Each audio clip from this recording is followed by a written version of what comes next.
Hi everyone.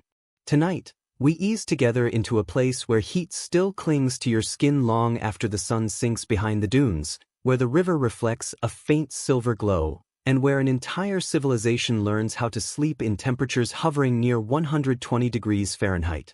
You find yourself on the edge of an ancient city, feeling warm dust beneath your sandals and watching shadows stretch across mud brick walls.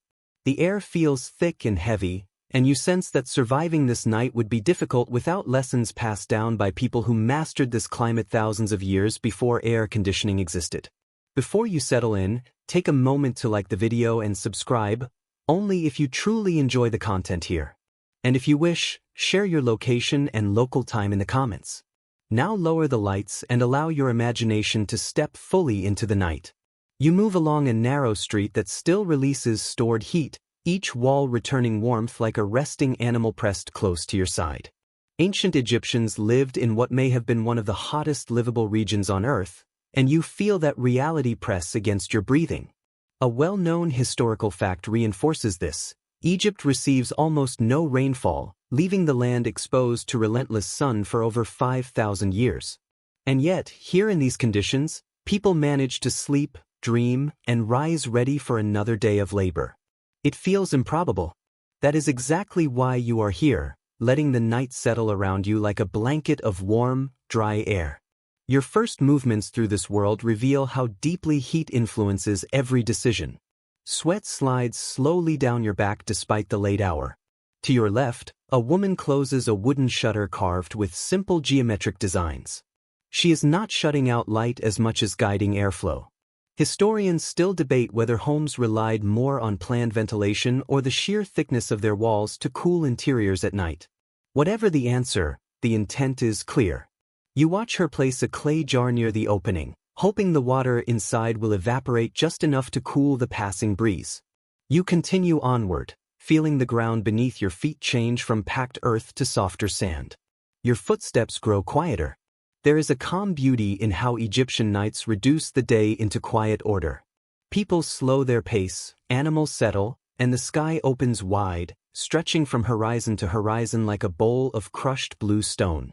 You feel small, yet protected, as though a vast curtain of quiet purpose has been drawn across the land. A curious detail comes to mind as you breathe in the faint scent of date palms. Some Egyptians reportedly washed with a mixture of natron and water before sleep, believing the mineral could draw heat from the body. Whether effective or not, you can imagine the mild grit on your skin, like a simple desert cleansing ritual before rest. You picture rubbing it along your arms, watching small clouds of dust drift upward in the dark. Nearby, the Nile murmurs softly, not loudly, but with a steady suggestion of movement that calms your thoughts.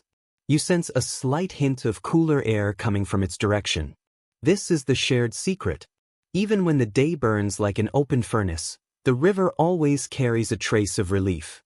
Children run toward it, drawn by the promise of cooler breezes. Fishermen haul in their final nets. You hear relaxed conversation mixing with frog calls among the reeds. For a brief moment, the heat fades from your awareness. As you walk on, you enter a small courtyard open to the sky where a family prepares for sleep. The ground feels warm underfoot, but tolerable. A boy lies on a low stool made of palm ribs, allowing night air to cool his back. His mother spreads a linen cloth over a mat, smoothing it with practiced care. Linen is essential here, light, breathable, and woven from flax grown near the Nile. It protects against heat that would otherwise overwhelm you.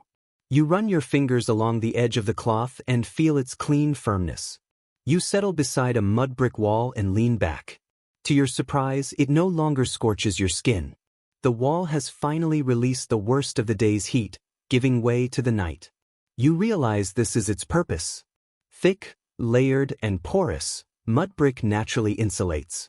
It absorbs heat during the day and releases it slowly at night, so slowly that you can sense the exact moment when balance shifts and cooler air takes over. It becomes part of the surrounding rhythm. A stray cat walks past, tail flicking in mild indifference. It pauses to study you, as if questioning why a modern visitor stands here adjusting to the dark. Distant laughter drifts from another rooftop, light and wandering like smoke. Many people slept on their roofs, though you will head there later. For now, you remain below, letting the late evening calm settle around you. You close your eyes briefly. The air feels alive with fine details. Insects hum beyond sight. A potter finishes putting away tools for the night. Nearby, someone gently fans embers to keep a slow-cooking pot warm until morning. The blend of scents, from lightly toasted barley to cool river water, feels steadying. You take a deeper breath and understand something important. Egyptians did not battle the heat. They adapted to it. They shaped their bodies, homes, schedules, and even their rest around it. A donkey brays once, loud and echoing, startling pigeons from a nearby roof. Their wings flutter like paper caught in a breeze. You smile. Night sounds here are not disruptive. They feel rhythmic, the natural music of a place that teaches you how to sleep with heat, not in denial of it. You lean back again, letting your shoulders relax. The sky deepens, and stars appear one by one, sharp and steady in the dry air. They seem close enough to touch. The night's cooling has begun its slow advance, sliding across the land with quiet patience. It is far from cold, perhaps not even comfortable by modern standards, but in this heat-filled world, even a slight change feels generous. You breathe slowly. Your body adjusts. Your thoughts grow still. You now see why evenings were shaped this way. It was more than survival. It was ritual, a measured acceptance of the desert, the river, and the sky. You remain there a little longer, listening and breathing, ready to follow them further into their night. Then you rise and move down a narrow passage leading deeper into the clustered homes. The heat still lingers, but it feels softer now, less forceful, like a warm blanket left unfolded. Ahead, you step into a quiet residential space where mud brick houses rest under the moonlight like calm, watchful giants. Their thick walls carry a soft sandy glow. Each block was formed by human hands and left to dry patiently under the sun. You run your fingertips along the surface and are surprised by how cool it feels. Not cold, just steady and calm. The wall has released the heat it stored during the day and now seems to rest. You step back and observe the simple structure. Mud brick homes do not fight the desert with complicated solutions. They exist in balance with it, absorbing heat in daylight and releasing it after sunset. The familiar historical fact comes to mind. For thousands of years, mud brick was the main building material for ordinary Egyptians. It was made by mixing Nile silt, straw, and water, then shaping the mixture into blocks that hardened beneath the relentless sun. That basic method produced homes that were not only strong but naturally insulating. You stand quietly, recognizing how effective this approach was long before air conditioning existed. Yet something more subtle is at work. You lean forward and place your palm against the wall again. The texture feels slightly rough, like tightly packed sponge. It allows tiny amounts of air to pass through, creating a gentle cooling effect. Ancient builders may not have explained it scientifically, but they clearly understood it through experience. Many people today would doubt it without touching it themselves. You are doing exactly that, resting your hand on a form of technology that is modest yet remarkably smart. A small, curious detail crosses your mind. Some Egyptians believed that adding leftover beer mash to mud brick mixtures improved the strength of the bricks. The idea makes you smile. Beer, already a daily drink, may also have been part of the walls that protected families from the heat. You imagine a worker tossing fermented grain into the mud, confident it helped.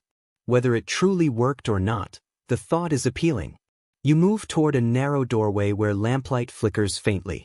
Looking inside, you find a home arranged to guide air movement. The interior is quiet and dim. A simple wooden table sits against the wall. Pottery jars are stacked neatly in an alcove. Despite the low ceiling, the space feels open. You step inside and immediately sense the change in temperature. It is still warm, but far less oppressive. The mud brick walls guide the air into slow, steady currents. You feel them brush your arms like unseen streams. Historians still debate whether Egyptian homes were deliberately designed to capture nighttime breezes or if the cooling benefits of mud brick were simply a fortunate result of available materials. As you walk further in, it seems likely that both explanations are true. People lived so closely with their environment that their building choices were shaped by long experience, not formal theory. Regardless of the debate, the comfort is undeniable. You close your eyes briefly and inhale. The air carries the scent of clay, aged wood, and herbs drying near the ceiling. In one corner, a woman adjusts a small lamp, trimming the wick until the flame becomes a tiny golden point. She hardly notices you. Her movements are slow and familiar. The light casts gentle shadows across the room, drawing your attention upward to palm beams supporting the roof. The beams are old but solid, arranged in overlapping layers that hold heat higher while allowing cooler air to settle where people sit and sleep. Everything feels deliberate. Nothing is wasted, nothing excessive, only practical comfort. You walk toward the back of the room where a small window sits high on the wall. It is narrow enough to block harsh sunlight but wide enough to catch passing wind. The breeze that enters feels like a quiet gift from the river. You lean closer and breathe in. The air here is cooler, not cold, but unexpectedly refreshing. It carries hints of river mud and tamarisk trees. You imagine families gathering beneath this window on the hottest nights, waiting for the air to shift from unbearable to manageable. As you look around, you notice how the interior encourages airflow. There are no heavy partitions, only open paths that guide movement. Beds and mats are placed low because warm air rises. Sleeping near the floor makes the nights more tolerable. You picture yourself lying there, feeling soft breezes move through the room as the thick walls slowly do their work. A cat rests beside a water jar. You watch its steady breathing. Even animals seem to grasp the logic of these spaces, settling naturally into the coolest corners. You step closer to the jars and lift one slightly. It feels cool to the touch, not dramatically but clearly. As the water inside evaporates, it draws heat from the surrounding air. The jar sweats like skin, and that simple process helps people endure the heat. You continue moving through the room, appreciating how completely the home responds to its environment. Woven reed baskets sit stacked in a corner, each holding personal belongings. You smell ground grain stored for the next day's bread. From outside, faint laughter drifts in, mixed with the call of a night bird perched on a roof. The house feels calm yet alive, and your body slowly adjusts to its rhythm. Outside, the night grows deeper. You step back through the doorway into the open air. The transition feels smooth, almost effortless. Warm air touches your face, and a light breeze moves your linen clothing. You look back at the home and understand why mud brick remained vital for centuries. It is more than a barrier. It works with the climate, responding to sun and darkness, offering protection in the simplest way possible. You walk along the outer wall, letting your hand glide across its surface once more. It feels cooler now, smoother, almost welcoming. You think about modern buildings and quietly laugh. In a world filled with machines and artificial cooling, sometimes the most effective answer is made from earth, straw, and sunlight. You stop near a corner where one home meets another. The narrow space between them channels air like a natural passage. You step into it and feel a sudden rush of cooler wind across your neck. The relief makes you sigh. You can easily imagine ancient families using these small architectural features to find comfort during the worst heat. You remain there for a moment, enjoying the breeze, listening to distant voices, and feeling your body relax. The mud brick around you holds the memory of countless nights like this. You let that thought settle, sinking into the quiet calm of an Egyptian evening where homes do more than protect. They breathe alongside you. You leave the narrow passage and walk toward a cluster of staircases built along the outer walls of nearby houses. At first, they appear improvised, simple steps carved into or added against mud brick structures. But as you climb the first one, you realize how intentional their placement truly is. The air feels slightly lighter with every step you take upward, as if you are gradually leaving behind the heavy heat that stays closer to the ground. When you reach the top, the space opens fully around you. A flat Egyptian rooftop at night feels like a different world altogether. You step onto the surface and notice its texture beneath your feet, a blend of packed clay, woven mats, and smooth stones. The roof lies open beneath the sky, bordered only by a low parapet wall designed to keep drowsy sleepers from drifting too close to the edge in the dark. Up here, the breeze reaches you more freely, brushing your face with a gentle touch that feels almost personal. You pause and close your eyes briefly, allowing the relief to settle into your body. As you look around, it becomes clear that rooftop living is not a secondary option, but a nightly routine. A well-known historical fact comes to mind as you scan the surrounding roofs. Many Egyptians, especially during the hottest seasons, chose to sleep outdoors because rooftops cooled more quickly and captured the night air more effectively. This was not merely a preference. For many households, it was the most practical way to endure nights that never fully cooled. On the rooftop beside you, a small family prepares quietly for sleep. A father spreads out a large woven mat, lightly tapping it to remove dust. A young girl places pottery jars along the edge so they can catch the coolest breeze. A mother gently lifts a thin linen cloth, airing it before laying it across the mat. Their actions feel steady and deliberate, almost ritualistic in their calm repetition. Watching them organize these simple comforts makes you feel drowsy yourself. Your gaze drifts upward, following the vast stretch of sky. The dry air sharpens the stars, making their patterns appear brighter and closer than elsewhere. The moon hangs low, glowing softly, partially veiled by a pale haze. The sky feels like a protective dome resting over the rooftops below. You inhale deeply and feel the coolness of night settle into your chest. The change is slight but noticeable, and it explains why rooftops become places of refuge during extreme summers.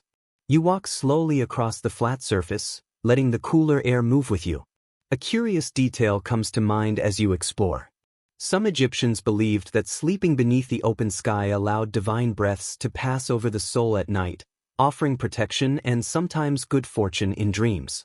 Whether this belief grew from spiritual tradition or from the simple relief of cooler air is unclear, but as you look at the shimmering sky, the quiet feels almost sacred. You crouch beside a small clay pot set near the parapet. Fine lines run along its sides, and its lid is woven from palm fibers. When you lift it slightly, you discover a small bundle of herbs inside. A soft scent rises, mixing mint with dried lotus petals. This was placed here not as decoration, but to catch the breeze and lightly scent the sleeping area. You breathe in again as the aroma spreads gently around you. It feels calming, like a quiet nighttime custom passed down over generations. Turning toward the edge of the rooftop, you look down at the street you walked earlier. From above, everything seems softer. Small lamps glow at the edges of narrow alleys. A few people pass by, their figures stretched by shadows. Low conversations drift upward in thin strands of sound, almost rhythmic. The noise is not disruptive. It feels reassuring. You rest your elbows on the parapet and let the scene settle over you, noticing your heartbeat slow. You take a step toward a corner where a raised sleeping platform stands. Many families built these platforms to lift themselves slightly above the rooftop floor, allowing air to circulate underneath. Warm air rises, cooler air settles, and the platform makes use of this natural flow. You lie down briefly, stretching out across the mat. It feels firm yet comfortable. A light breeze passes over your arm, cooling your skin faster than expected.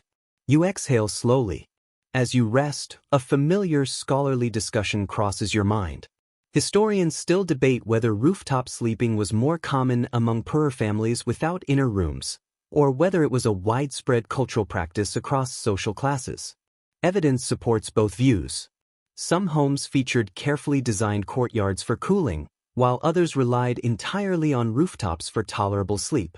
Looking across the rooftops now, filled with families settling in for the night, it seems likely the reality lay somewhere between these explanations.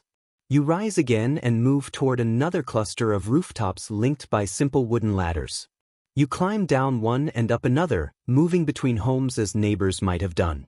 Here, you find a rooftop partially shaded by a basic structure of tied palm branches. The shade softens the moonlight without blocking it entirely. Beneath it, the air feels noticeably cooler. You step into the shelter and smile as the breeze concentrates within the small space. Nearby, a boy turns slightly on his mat, murmuring in his sleep.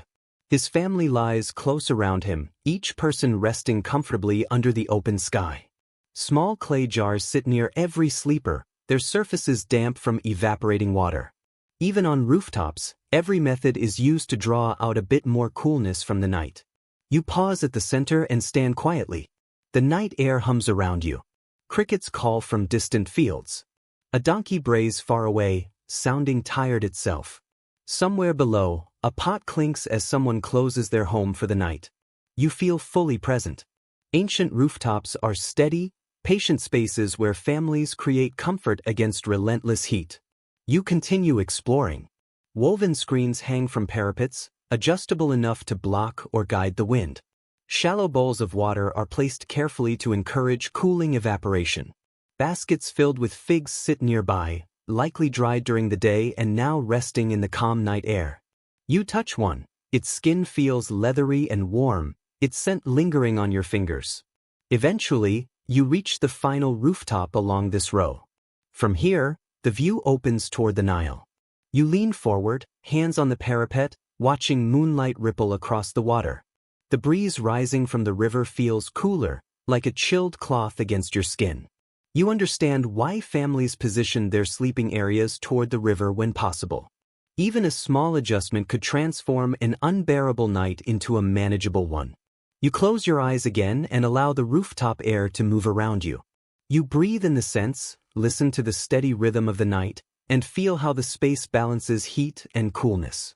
Everything here serves a purpose. Nothing exists purely for decoration. This is function shaped by survival, refined into routine, and made graceful through simplicity.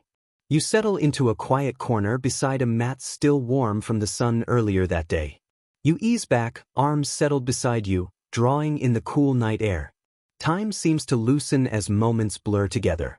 The rooftop feels like a suspended island, floating within layers of changing temperature. It holds the leftover warmth of the day while hinting at the cooler hours still to come. You begin to understand why Egyptians returned to these spaces each night with the same certainty that brings you back to your own bed. The rooftops supported them, sheltered them, cooled them, and held them beneath a sky that always shimmered with quiet presence. As you prepare to stand and move further into the night, that understanding stays with you.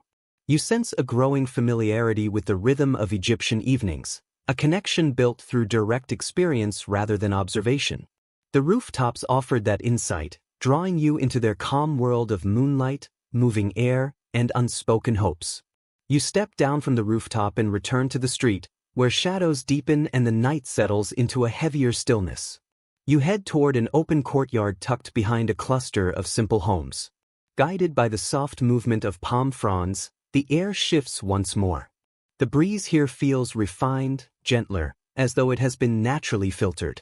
You enter and quickly see why. Above you, woven palm leaves form a canopy that casts delicate patterns of shadow across the ground, quietly shaping the temperature below. This is not a solid roof, but a loose lattice of fronds bound together with fiber cord. Moonlight slips through the gaps, forming thin bands of light. A light wind moves through the leaves, creating a low whisper. The air beneath feels noticeably softer. You breathe in and catch the mild scent of dried palm, earthy, warm, and unexpectedly soothing. You crouch beneath the structure and trace the woven design with your fingers.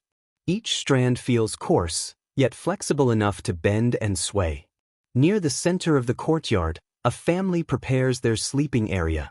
Two children spread a reed mat beneath the canopy while their grandmother carefully places weights at each corner to keep it steady against the night breeze. A father leans a small wooden frame against a post, designed to support thin fabric so air can move across it freely. Watching them, you notice how natural the setup feels. It resembles a seasonal routine more than a deliberate cooling experiment. You sit on a low stool near a stone bench. Air drifts softly across your face. A commonly noted detail of Egyptian daily life explains the reasoning clearly. Palm leaves were widely used for shade because they allowed air to pass through while reducing harsh sunlight. Sitting here, you can feel that principle in action. The canopy does not trap heat, it disrupts it. That small interruption is enough to cool the space beneath. You lean back and look upward. The leaves ripple gently, producing a quiet rustle that calms the mind. You imagine an Egyptian child falling asleep to the same sound, soothed much like people today relax to recordings of rainfall. Your gaze moves across the courtyard and settles on bundles of fresh fronds stacked along the wall. Each bundle is tied with rope made from date palm fibers. A young woman sorts them by length, setting aside the longest pieces for weaving and the shorter ones for repairing older canopies. As the family continues their routine, the atmosphere becomes increasingly tranquil. Another breeze moves through the leaves. You notice how the fronds bend with the wind instead of resisting it. That movement allows air to circulate in a steady rhythm that feels purposeful.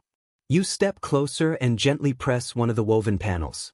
The section sways lightly, and the layered rustling adds to the sense of calm. A small story preserved in folk traditions suggests another use for palm leaf weaving. It was believed that hanging a few fronds with their ends twisted inward could help keep insects away during the hottest nights. The idea may sound unusual, but as you watch the leaves move, it is easy to imagine how their shape and motion might disturb small pests.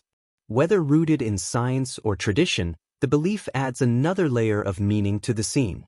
Beyond the courtyard wall, faint voices drift through the air. A mother hums softly to her child. Nearby, older men speak in low, measured tones. Their voices rise and fall with the breeze, blending into the night's background texture.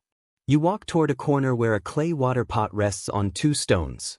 Cool water seeps slowly from a small crack and collects in a shallow bowl. The smell of water in warm air carries a freshness that feels quietly reassuring. You reach up and grip one of the canopy's support posts. It feels smoother than expected, polished by years of hands tightening cords and adjusting the weave. Running your fingers along it, you imagine how many families have depended on structures like this to cope with extreme heat. The design is simple, yet remarkably effective. You sit again and notice how the shade transforms the courtyard into a place where breathing feels easier. As shadows drift across the ground, a familiar academic debate comes to mind. Some researchers argue these canopies were primarily social spaces that happened to cool the area. Others maintain they were intentionally designed as part of a passive cooling system meant to extend comfort within the home. The evidence supports both views, depending on interpretation. Standing here, you sense that both ideas can be true at the same time. You stand and move toward a side alcove where two woven screens rest against the wall. You lift one and study its pattern. The weave is dense enough to block strong light, yet open enough to allow air through. Holding it to your face, you look through the gaps, where the outside world appears in small fragments. You imagine someone adjusting these screens to control airflow as the night changes. Your fingers follow the edges, and you appreciate the care behind the craftsmanship. Nearby, a clay lantern casts a warm glow across the mat. Its flame flickers as a breeze brushes past. The grandmother steps over, cups the lantern with her hand, and adjusts a small clay guard at its base to protect the flame. It steadies, and she gives a quiet nod of approval. Her movements reflect generations of knowledge shaped by close attention to the environment. You walk further into the courtyard and notice a young boy sitting cross-legged, braiding thin strips of palm. He works without looking, as if his hands recognize the pattern instinctively. When he hears you, he looks up and offers a shy smile. The strip slowly lengthens into a braid that will later become part of a mat or shade panel. You kneel nearby and observe the method. Over, under, pull tight, twist, repeat. The motion is steady and almost mesmerizing. Nearby, the father kneels beside a shallow bowl of water. He lowers a bundle of palm fronds into it, then lifts them back out. Moistening the leaves before weaving helps them bend without breaking. You notice droplets sliding from the tips and striking the earth below. The smell rises again, clean and natural. You move your hand close to the basin and feel a gentle coolness radiating outward. As you walk slowly through the courtyard, the woven canopy above begins to feel like the pulse of the space. Each breeze, every shift of the leaves, and every small change in shadow guides how you move. The longer you remain beneath it, the clearer its influence on comfort becomes. It serves not only as shade during the day, but as a cooling layer through the night. You imagine a quiet voice saying, "Let the wind do its share." In a land where sunlight is unforgiving and nighttime heat lingers, shelters like this give families room to breathe. They ease the shift from day to night and form pockets of relief. You drift back toward the courtyard entrance. Outside, the air feels sharper, warmer, almost heavy compared to the calm flow beneath the fronds. You pause, allowing the contrast to sink in. The canopy forms a small climate of its own within the wider environment, and you are struck by how effective simple natural materials can be. Fireflies glow near the far wall, small points of gold hovering close to the ground. A child runs after one, laughing softly before it vanishes into the darkness. You watch the tiny light disappear between the leaves, absorbed by the shadows. You take one last slow walk through the space, letting the shade, breeze, and movement of the canopy settle into your senses. It feels enclosed yet gentle, like a protective shell of sound and texture. You remain until your body fully adjusts to the mild coolness. Only then do you step back into the open night, carrying the memory of this woven refuge with you. You leave the shaded courtyard and move toward a line of small work areas behind several homes, guided by the faint tapping of pottery and the scent of damp clay. The night air grows thick again, warm against your skin, though you sense another pocket of relief ahead. You follow the path until you reach a dim corner where several large clay jars stand together like silent sentinels. Their surfaces shine faintly. As you draw closer, you realize they are wet. Not because water was poured over them, but because the jars themselves release moisture, forming tiny droplets that quickly fade into the warm air. You step nearer and place your hand on one. The clay feels cool beneath your fingers, cooler than expected in this heat. That chill moves instantly through your skin, and you understand why these vessels were trusted so deeply. They were never meant only for storage. They breathe, and through that process, they cool the space around them. You circle the group and notice that some jars appear darker than others. Their surfaces draw water from inside and push it outward through tiny pores. As that moisture evaporates, it pulls heat from the surrounding air. Without thinking, you lean in and breathe. The scent is light but refreshing, carrying hints of river earth and mineral dust. A practical detail from ancient daily life comes to mind. Jars made with precise blends of Nile silt were valued because they produced stronger evaporative cooling. Families often sought out potters known for crafting vessels that stayed cool longer. You trail your fingers along a raised ridge, feeling the uneven texture. Each jar was shaped by hand, pressed, smoothed, and tapped until it could stand firm beneath the sun. You glance toward a potter seated nearby, bent over as he polishes the rim of a nearly finished jar. His movements are slow and steady, almost meditative. He dips a cloth into water and carefully wipes the edge. Cool drops fall to the ground and disappear at once. You watch him with interest. He notices and gestures toward another jar. When he knocks lightly on its side, a clear hollow sound rings out and fades into the night. That tone tells him the clay has dried evenly. You imagine potters across Egypt listening for similar sounds each evening, judging readiness not by sight, but by vibration. You lean toward a jar with a small opening covered by cloth, secured with a thin rope of twisted fibers. Lifting the edge gently, you peer inside. The water reflects the moonlight with a soft, rippling glow. It looks unexpectedly cool. You dip a fingertip in and let out a quiet breath at the temperature. It is not cold like modern refrigeration, but it is clearly cooler than the surrounding air. The potter nods, as if he expected your reaction. Stories retold by modern interpreters of ancient life mention that some Egyptians placed small protective figures beside their water jars at night, believing they helped keep the water fresh. Whether born of belief or comfort, the idea feels fitting. You scan the area and smile when you spot a tiny clay amulet shaped like a crocodile resting near the base of one vessel. Its open mouth and carved eyes catch the lantern light. The potter finishes his task and steps aside, stretching his back with a quiet groan. He wipes his forehead with a cloth. Even now, long after sunset, the heat refuses to fade. Yet here, beside the jars, the air feels gentler.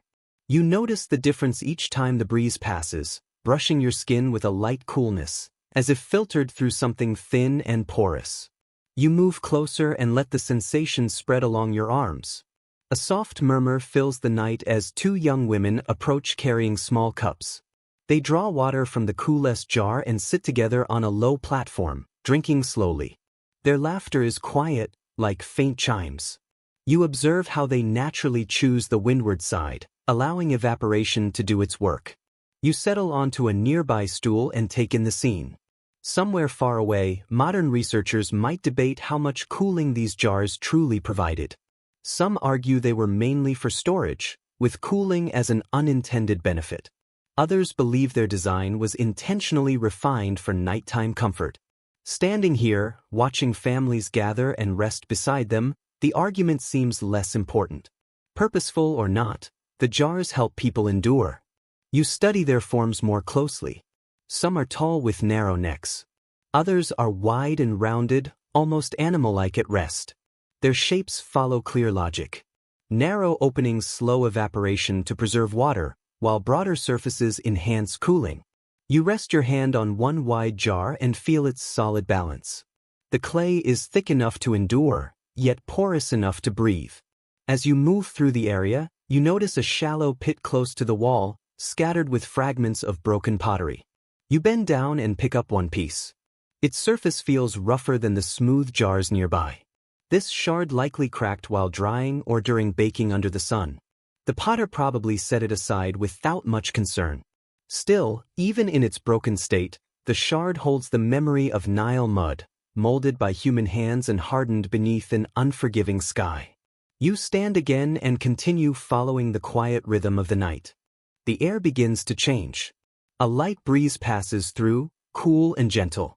You close your eyes and feel it brush across your face, letting the sensation settle in your chest. These jars form pockets of cool air that spread outward in subtle waves. They transform heavy heat into something manageable, something that allows you to breathe with ease. Nearby, a young boy dips a cloth into cool water and wrings it over his arms. He sighs with relief. His mother smiles and hands him another cloth. You observe them with a quiet sense of longing, appreciating the simplicity of their comfort. No devices, no power, only clay, water, and wind working in harmony. You circle the jars once more, moving slowly and paying attention. You notice moisture collecting beneath a cloth lid. A single droplet forms, grows, and then drops softly into the vessel. The sound is small and would pass unnoticed by most, but in the still night you hear it clearly. It resembles a steady pulse, a rhythm repeated through long summers, allowing families to remain cool enough to sleep. 3 men arrive carrying baskets filled with fresh river water. They pour it into several jars, filling each to a different level.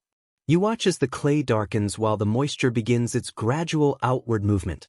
The men speak quietly, their voices blending with the soft movement of air. Their task is simple, consistent, and deliberate. You step aside as moonlight reflects off the jar surfaces. The light is not sharp, but muted and calm. The moment feels both ancient and timeless. You pause beside one jar and place both hands against it. The cool sensation spreads through your palms. You imagine resting beside it, letting its slow evaporative cooling ease your body until the heat finally loosens its hold. You remain still for a while, taking in the textures, sounds, and scents around you. The air feels steadier now, cooler, easier to draw in. You recognize the quiet intelligence behind this uncomplicated technology. Clay, shaped by water and sun, becomes a tool that gently alters temperature. The understanding settles within you, like a stone sinking into calm water. At last, you step away, prepared to move deeper into the Egyptian night. The jars stay behind, faintly shining, quietly releasing cool air, patiently serving anyone in need of relief. You carry their lingering chill with you, your body eased by the comfort they provide. Leaving the soft murmur of the water jars, you walk toward a quieter section of the settlement where small bundles of linen hang from wooden frames. Their pale forms sway lightly in the breeze, resembling dim lanterns. As you approach, you sense a shift in the air. It carries a clean, fresh scent of washed cloth mixed with the mild sweetness of flax. The fragrance relaxes you before you consciously register it. You step beneath one frame and touch a hanging linen tunic. The fabric feels incredibly light, smoother than expected, almost silky despite its simple appearance. The Egyptians' preference for linen becomes obvious the moment you feel it. Even thin linen breathes well, allowing body heat to escape rather than trapping it. You rub the cloth slowly, noting its cool touch. A familiar historical detail about daily Egyptian life comes to mind. Linen was not merely common, it was necessary for enduring the climate. Flax thrived in the damp soil near the Nile, giving people steady access to material that could be turned into clothing suited for extreme heat. You picture laborers harvesting tall flax plants, stripping fibers, soaking them, and gently working them into thread. Every step in that process existed to help the body withstand heat that felt relentless. You move to another garment and lift it by the hem. Moonlight passes easily through it. The cloth appears almost luminous, yet it is durable and carefully woven. You imagine wearing such a tunic after a long, hot day, feeling it rest lightly on your skin while allowing even the slightest breeze to pass through. The heat may still linger, but linen softens its impact, offering a sense of ease that borders on luxury. A small basket rests near the frame. Inside are spindles, thread, and a partially finished piece of fabric. A young woman sits cross-legged beside it, twisting fibers with steady, practiced movements. She barely looks up as you approach, completely focused. Her hands move in such a consistent rhythm that watching them feels almost calming. Twist, roll, pinch, draw. You kneel nearby and notice the quiet pattern of her breathing. Each breath helps regulate the tension in the thread. She briefly glances at you, offers a faint smile, and returns to her work. The cloth she produces will likely become family clothing or perhaps an item for trade. You wonder how many quiet nights like this are woven into every tunic, sheet, and scrap of fabric that touches a resting body. Moving on, you find another frame where garments hang in pairs. Tunics, kilts, shawls, and undergarments sway gently. Most are pale, though some carry soft hints of blue or faded yellow. A small detail from historical accounts of Egyptian homes comes to mind. Some families soaked linen in lightly scented water using crushed lotus, mint, or desert herbs. The scent was subtle, meant to soothe rather than overpower. You lift one shawl and press it lightly against your cheek. A faint floral note lingers in the fabric. You imagine someone draping it across their chest at night, letting the scent ease them into sleep. Linen provided not only coolness, but comfort. You picture a child holding onto such cloth the way someone today might cling to a favorite blanket. As you move among the hanging garments, you sense a quiet exchange between fabric and environment. Linen adapts. It releases heat, absorbs moisture, dries quickly, and never feels heavy. It creates the impression of wearing almost nothing while still offering coverage and protection. You run your fingers along several pieces, appreciating their lightness. From a nearby alcove, you hear soft conversation between two older women. Their voices drift through the space like wind through tall grass. They are repairing garments, discussing which ones are best suited for nighttime wear. One woman lifts a tunic so thin it nearly vanishes in the lantern glow. The other inspects the stitching and signals approval. They talk about which weaves remain cooler and how some fabrics grow too coarse after repeated washing. You think about how materials soften gracefully with time. A small, lesser-known detail about ancient Egyptian life crosses your mind. Some families believed that sleeping in freshly washed linen encouraged calmer dreams. You picture someone spreading out a newly dried tunic, breathing in the clean scent of sun and water, hoping the night might bring peaceful thoughts or even divine favor. You step back and notice wooden pegs near a narrow doorway. Several garments hang at different levels. It becomes clear they were placed that way on purpose, to observe how air moved. The higher pieces sway more quickly, while the lower ones shift more slowly. Some households use this method to sense changes in temperature before choosing whether to sleep indoors or outside. It was a quiet yet useful evening routine. Nearby, a pot of warm water rests in a shallow hollow. It is not boiling or steaming, just gently heated. A woman kneels beside it, soaking a strip of linen and carefully wringing it out. She lays the damp cloth across a low bench. You watch as the moisture slowly evaporates, releasing a coolness into the surrounding air. She presses the cloth to her face, closes her eyes, and exhales in relief. You mirror the action, touching the edge of the fabric. The feeling is refreshing, a small comfort in a place where heat refuses to fade until morning. As you observe, a familiar debate among textile researchers comes to mind.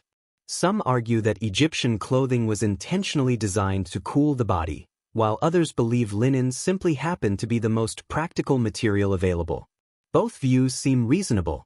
Yet, watching families handle their garments so deliberately, it feels clear that people recognize the cooling effect through experience. They lived through intense summers where every small choice mattered. You move toward a corner where a large linen sheet hangs between two poles, stretched wide like a soft divider. You pull it gently and feel its smooth movement.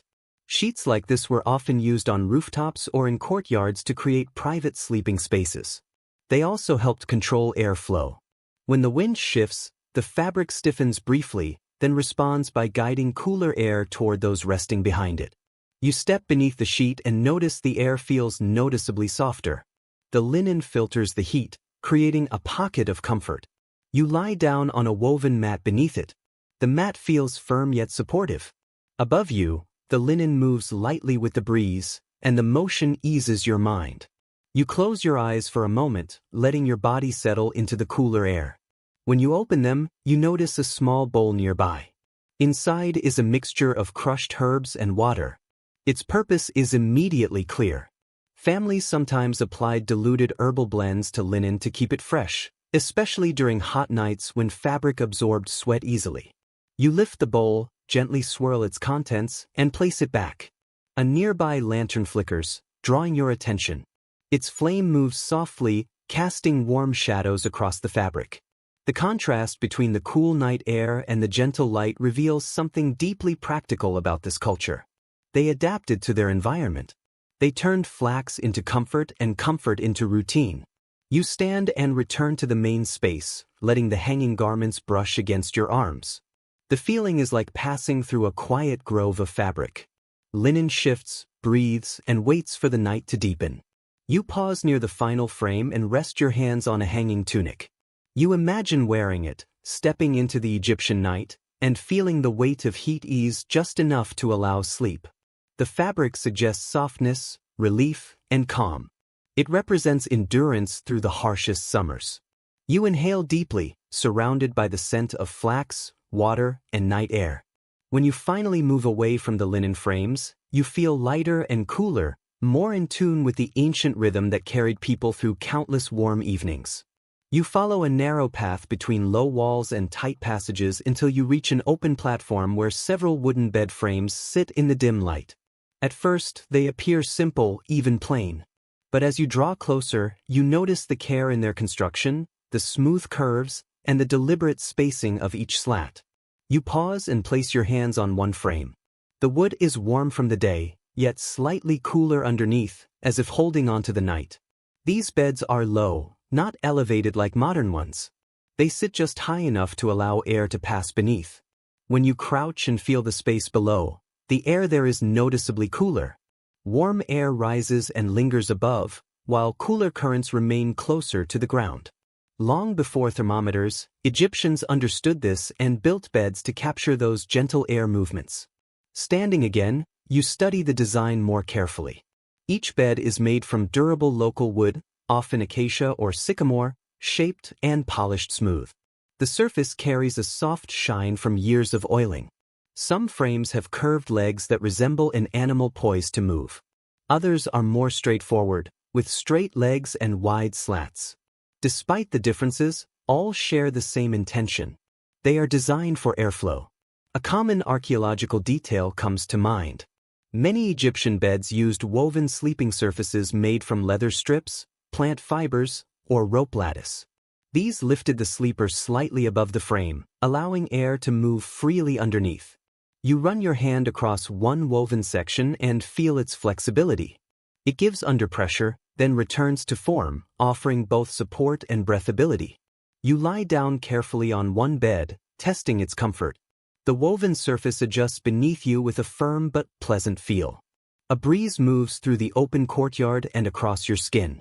You exhale quietly as cool air passes beneath your back.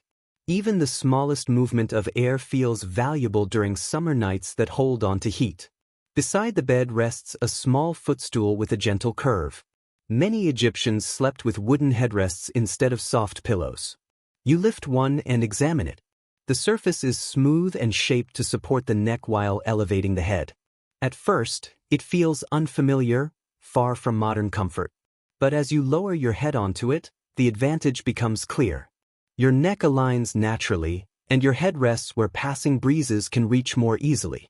A fragment of old belief comes to mind. Some families thought sleeping elevated on wooden frames kept wandering spirits away during the hottest nights. Whether symbolic or practical, the idea adds warmth to these designs. These beds are not just furniture, they are protectors of rest.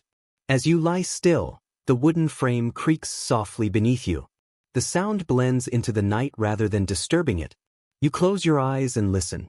Somewhere beyond the walls, a flute plays faintly. A dog barks in the distance. The wind whispers through the courtyard. The bed beneath you settles into a steady rhythm, supporting your body in a way that makes rest feel achievable. After some time, you stand and move toward a bed frame decorated with detailed carvings along its sides. The designs depict lotus flowers, long associated with renewal and beauty. This frame likely belonged to a more affluent household, one that appreciated symbolic decoration as much as physical comfort. The surface feels smooth under your fingertips, polished through repeated care. You imagine a family positioning this bed in a shaded space, waiting for the evening breeze to brush across the carved petals. Nearby, another bed stands without any ornamentation. It is solid and well used, its corners rounded from years of contact. You sense that this bed may have been inherited, passed from one generation to the next. When you rest your hand on it, you feel its quiet past, a simple piece of craftsmanship that has supported many sleepers through intense heat and restless nights. From the doorway of a nearby home, soft voices drift outward. Two men are discussing how best to arrange their beds based on the direction of the wind. One suggests placing the frames closer to the open side of the courtyard. The other recommends positioning them near the inner wall, where the breeze is less forceful but more consistent. Their exchange feels calm, shaped by familiarity rather than urgency. As you listen, a scholarly observation comes to mind.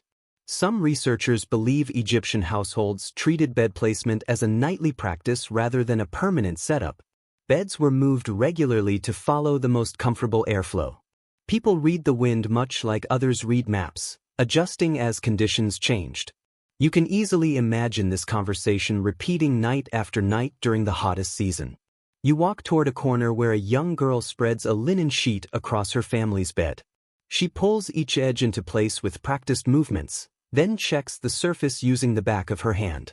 Satisfied, she sits beside it and hums softly.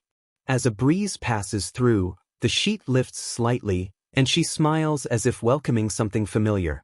You recognize the practical understanding behind her actions. In another part of the room, a man adjusts a small wooden block under one leg of a bed. By raising or lowering a single point, he subtly tilts the frame toward the wind. The simplicity of the solution stands out. There is no complex tool involved, just a minor adjustment that changes how air moves across the surface. A lantern flickers against the wall nearby. Its light reveals a basin of water placed beneath one of the beds. The water will warm quickly, but even briefly, it supports evaporation that sends a mild cooling effect upward. You dip your fingers into the basin and notice the slight difference in temperature. The lantern's reflection ripples across the water and dances along the wooden frame. The space feels like a quiet workshop focused on comfort, shaped through routine effort and patience. You move toward the highest bed in the area, positioned near a low window. Standing beside it, you feel a steady stream of air entering through the opening. You imagine lying there, head resting on a wooden support, eyes half closed, listening to the sounds of the night drifting inside. Even without cushions, the experience feels calm. You rest your palm on the frame once more before stepping away. The wood carries a softness earned through years of use. You understand why these beds held such importance. They were not symbols of luxury. They were practical solutions shaped for survival. They lifted bodies into cooler air, helped release trapped heat, and offered reliable rest during heavy, warm nights. As you move away, you take one final slow breath of the cooler air beneath them.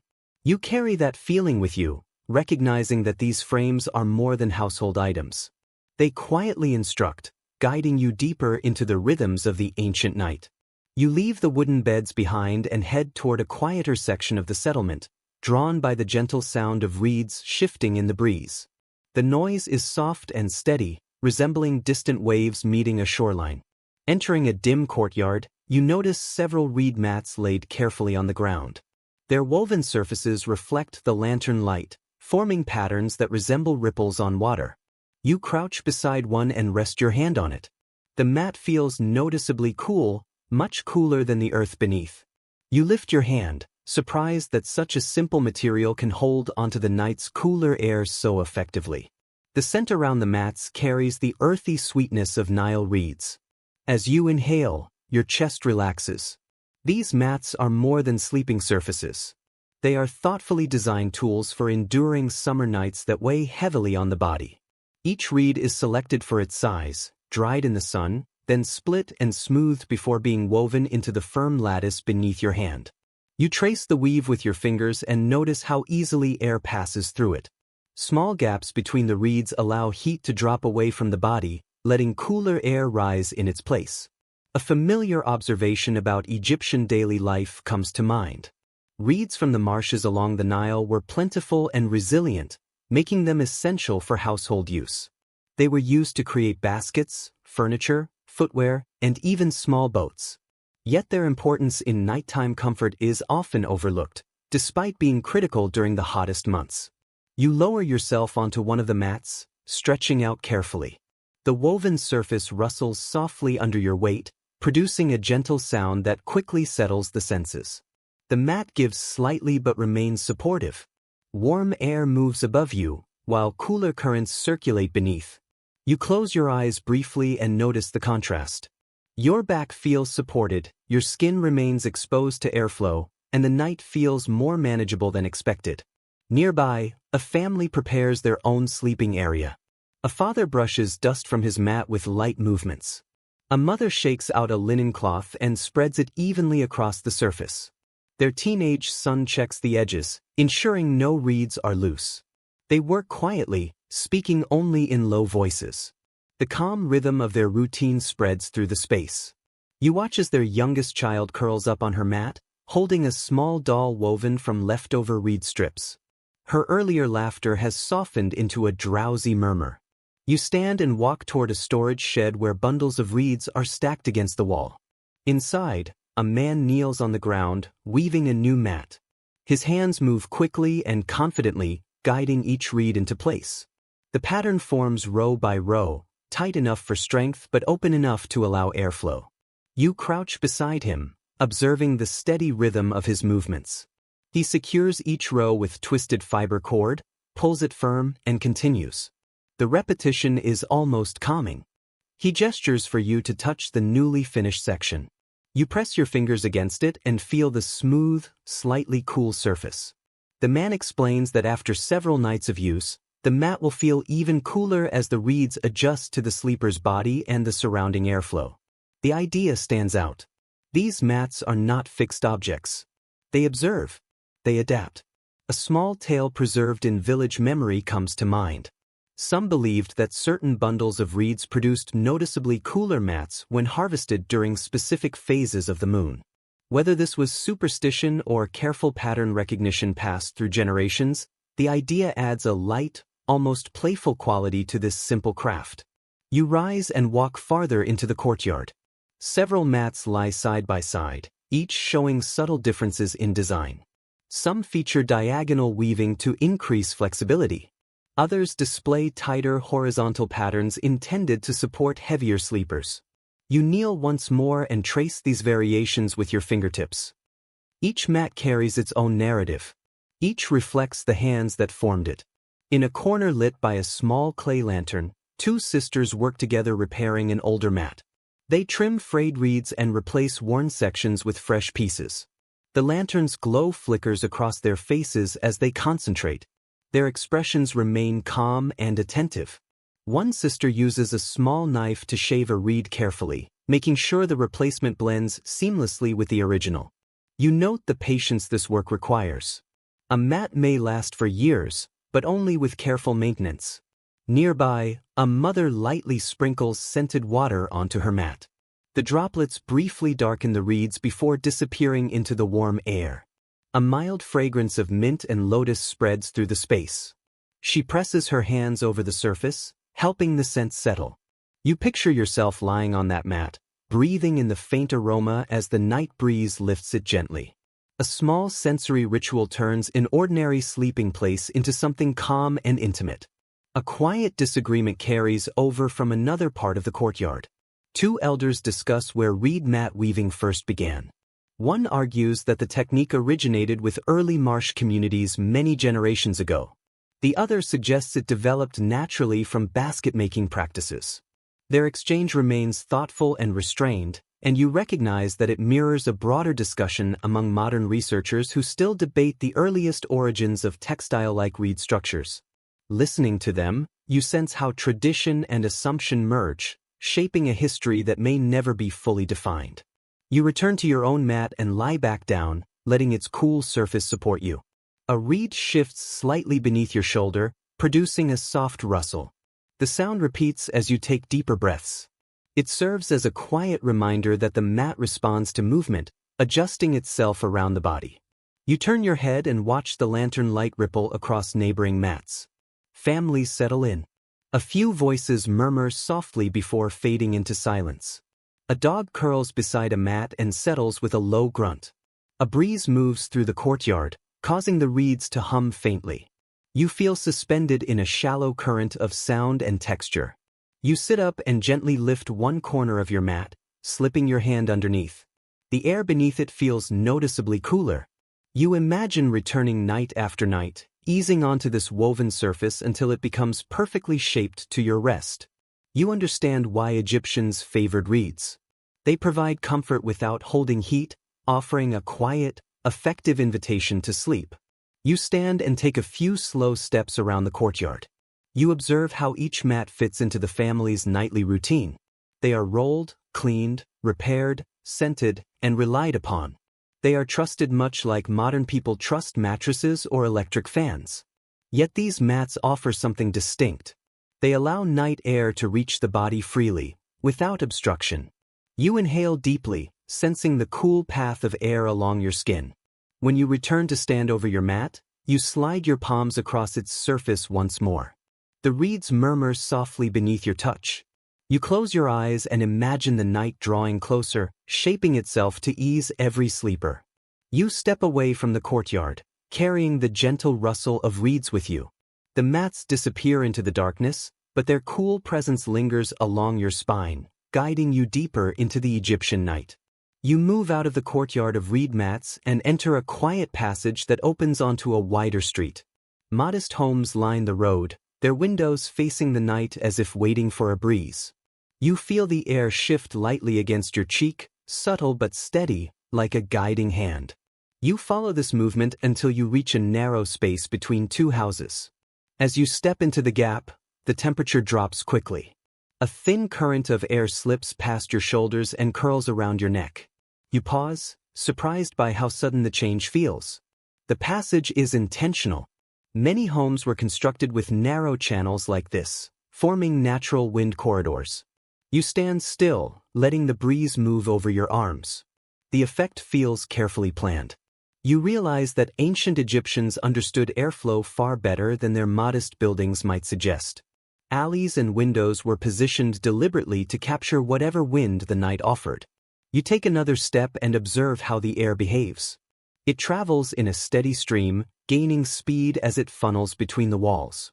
You tilt your head and notice the difference when you lean slightly to one side.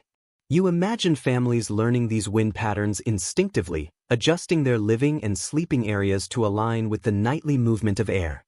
A commonly accepted view among archaeologists comes to mind as you explore further. Many Egyptian homes were built in dense clusters, not only to provide shade, but also to direct breezes through living spaces. These compact arrangements concentrated airflow in predictable ways. You appreciate the practicality of it. Rather than resisting the climate, they worked with it. Continuing down the passage, you notice a small window set high in a wall. The opening angles downward, clearly designed to catch wind from above and guide it indoors. You stand beneath it and feel a faint draft. A linen curtain moves gently with each passing breath of air, fluttering like the wing of a resting bird. You step closer and place your hand on the wall. The stone around the window feels cooler than the brick below. Air slips through in a thin, steady stream. You imagine someone inside sleeping beneath that window, allowing the air to pass across their face through the darkest hours. The image feels reassuring. You move farther along the street and notice more windows built with similar intent. Some are higher, others wider, some angled in ways that appear almost decorative, yet each serves a clear function, guiding moving air into homes that would otherwise retain heat long after sunset. You follow this pattern until the road curves gently toward a larger shared space. At the entrance stands a woman holding a woven fan. With a smooth, practiced motion, she directs a flow of air toward her child, who sits on a low stool near a doorway. The child laughs as the breeze lifts his hair. You drag your damp hand across your face and close your eyes briefly, taking in the sense of relief. A light breeze moves through the space, brushing against the moisture on your skin. You inhale slowly as the cooling effect settles in. Beside the tub is a small wooden bench holding several clay cups, placed upside down. These are used for careful washing, allowing water to be poured gently rather than dipping hands into the basin. You pick up one cup and notice how light it feels. The rim is smooth, and its shape rests naturally in your palm. You turn it upright, lower it halfway into the water, then lift it again. A thin stream flows from the cup, splashing softly against your knee. An older woman approaches the basin carrying a jar filled earlier from a nearby well. She offers a quiet nod in greeting before pouring the water into the tub. The surface shifts slowly, sending fresh ripples across the basin. She begins washing her arms with slow, deliberate movements. There is a calm, ritual-like quality to her actions. Watching her, you sense this routine has been repeated night after night for most of her life. As you observe, a piece of traditional knowledge comes to mind. In ancient Egypt, some people added a small amount of natron or fragrant herbs to their nighttime washwater. Natron softened the water and left the skin feeling clean and dry. Herbs added light scents that made hot evenings more tolerable. You lean closer and catch a faint hint of mint rising from the basin, the aroma drifting gently through the air. You step aside to give the woman room and move toward a smaller basin nearby, where two young boys are washing quietly. One pours water over his shoulders while the other splashes his arms. The woman smiles and repeats her motions with practiced ease.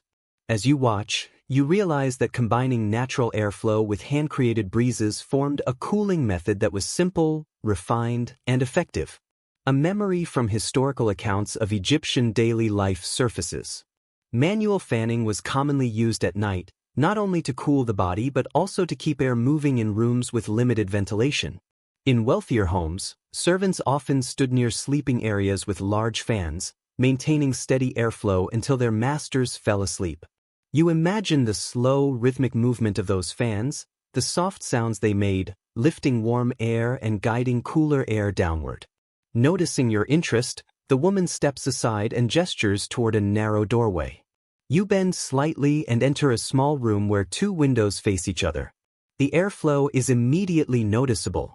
The wind does not rush in forcefully, but it moves with clear direction, traveling from one opening to the other like a steady stream. Standing between them, you feel the breeze pull lightly at your clothing. Despite the heat outside, the sensation is refreshing. Two elderly men sit near the center of the room on woven stools, enjoying the moving air. They speak calmly, discussing how the wind may behave the following night. Their words carry the confidence of long experience. One expects a southern breeze after midnight, while the other believes it will turn east. Their discussion mirrors a question still debated by modern researchers studying Egyptian architecture: whether such ventilation systems were carefully designed or developed through generations of observation and adjustment. Watching the men, you sense that practical experience mattered more than formal theory. You walk around the room, running your hand along the smooth plaster near the windows. The openings are narrow on the exterior but widen toward the inside. This design speeds up the air as it enters, then allows it to settle into a gentler flow indoors. You recognize the quiet intelligence behind this structure. It relies on no tools or mechanisms, only an understanding of space and airflow. As you leave the room, another feature catches your attention. Near the floor, a small vent draws air from a shaded courtyard into the house. You kneel and lean close. The air flowing out feels noticeably cooler. You close your eyes for a moment, appreciating the relief. It is easy to imagine someone placing a sleeping mat beside this vent during the hottest nights. You stand and step back outside. The night breeze shifts slightly, guiding you toward a group of rooftops in the distance. Wind moves through the streets, curling around corners and slipping into open passages. You follow it until you reach a long corridor formed by two parallel walls. Inside, the breeze strengthens again. Walking slowly, you notice how the airflow changes along its length. Near the entrance, it is gentle. At the center, it becomes steady and strong. Toward the far end, it fades once more. You pause midway, letting the moving air cool your face as it wraps around you. A group of children runs past, laughing as they race through the corridor. They shout when the wind lifts their clothing. One child stops and presses her hands against the wall, feeling the lingering coolness. You smile as you watch. Even the youngest understand where comfort exists.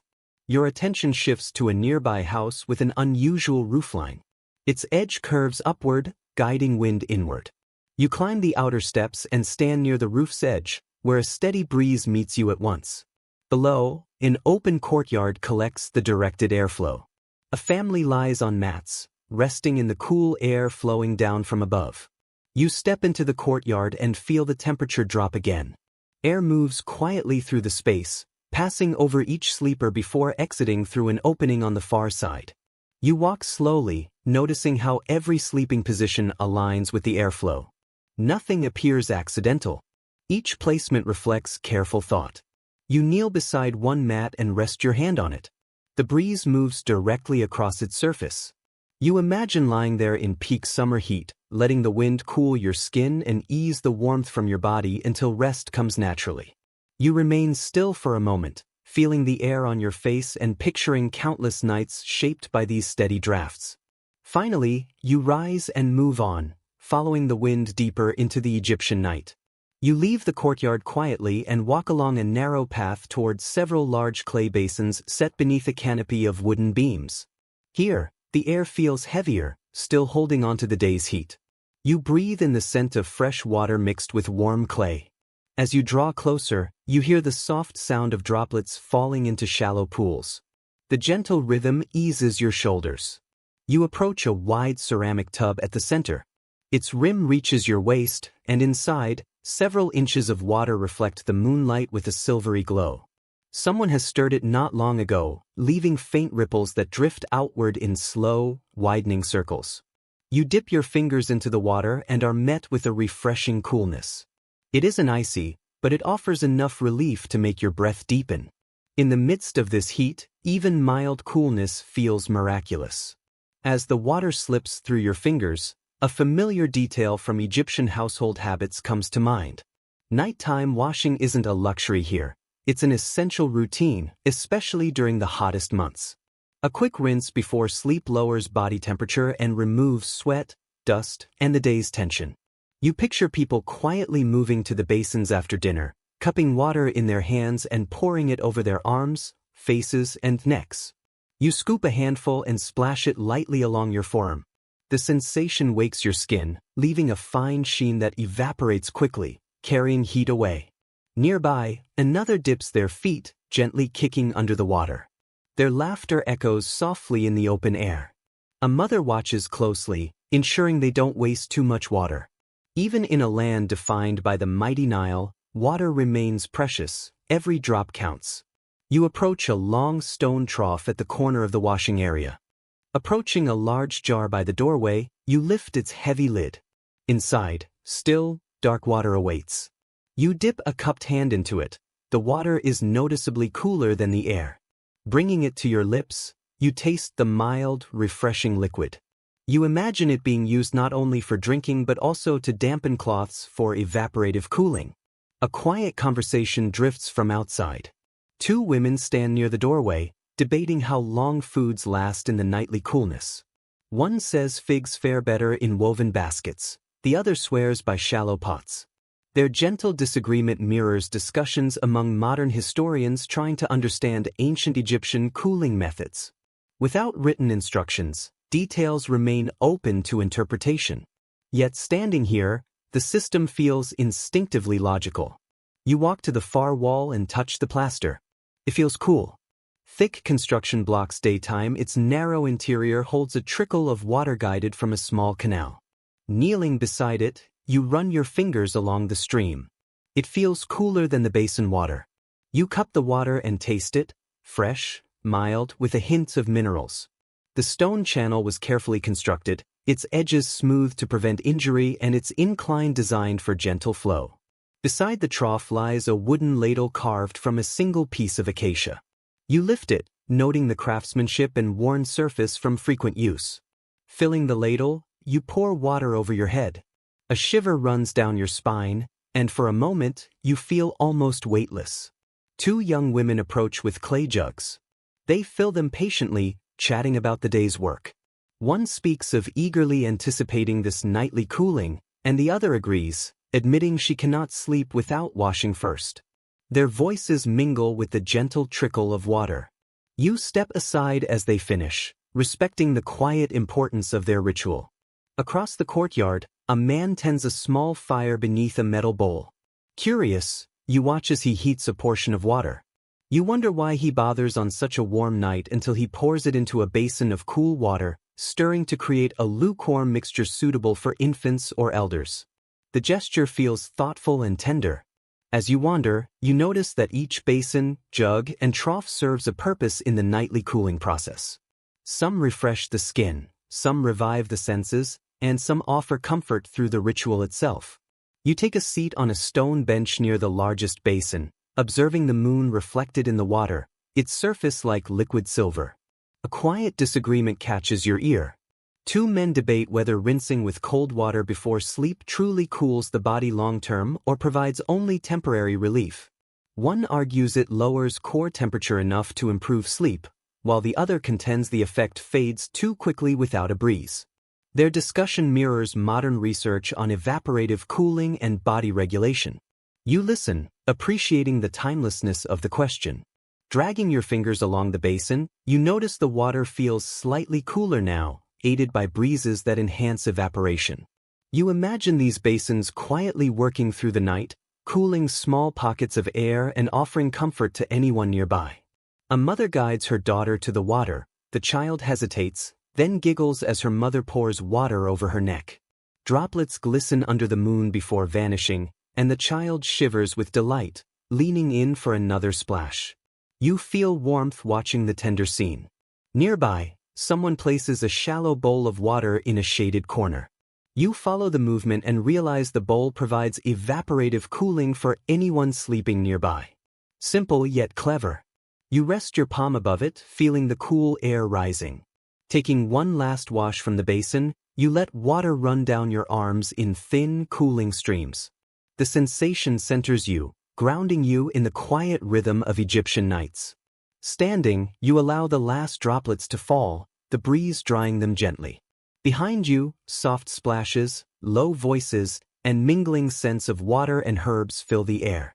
You walk slowly into the warm night, carrying the memory of cool water clinging to your skin like a quiet blessing. The soft echo of dripping water fades as the warm stillness returns. The path leads past small storage buildings, their walls faintly scented with grain and dried herbs. You continue until reaching an entrance framed by two large jars. A man carrying a woven basket steps out, and a puff of cool air brushes your skin like a secret waiting to be discovered. Curious, you slip inside. The room is dimly lit by a single oil lamp on a low stool. Shadows stretch across shelves filled with jars, baskets, and shallow bowls. The air is cooler than outside, though still warm by modern standards. You inhale the faint scent of earth, straw, and cool clay, the closest the Egyptians had to nighttime refrigeration. Families relied on these rooms to protect food, oils, and drink from relentless heat. You run your hand along a wide clay pot on the floor. Its surface feels cooler than the surrounding air. The jar's thick walls slow heat transfer, much like mud brick houses, but on a smaller scale. Tapping its side produces a soft, hollow sound, reminiscent of a hidden heartbeat. Archaeological studies remind you that many storage jars were partially buried or placed in shaded corners, letting the earth help maintain lower temperatures.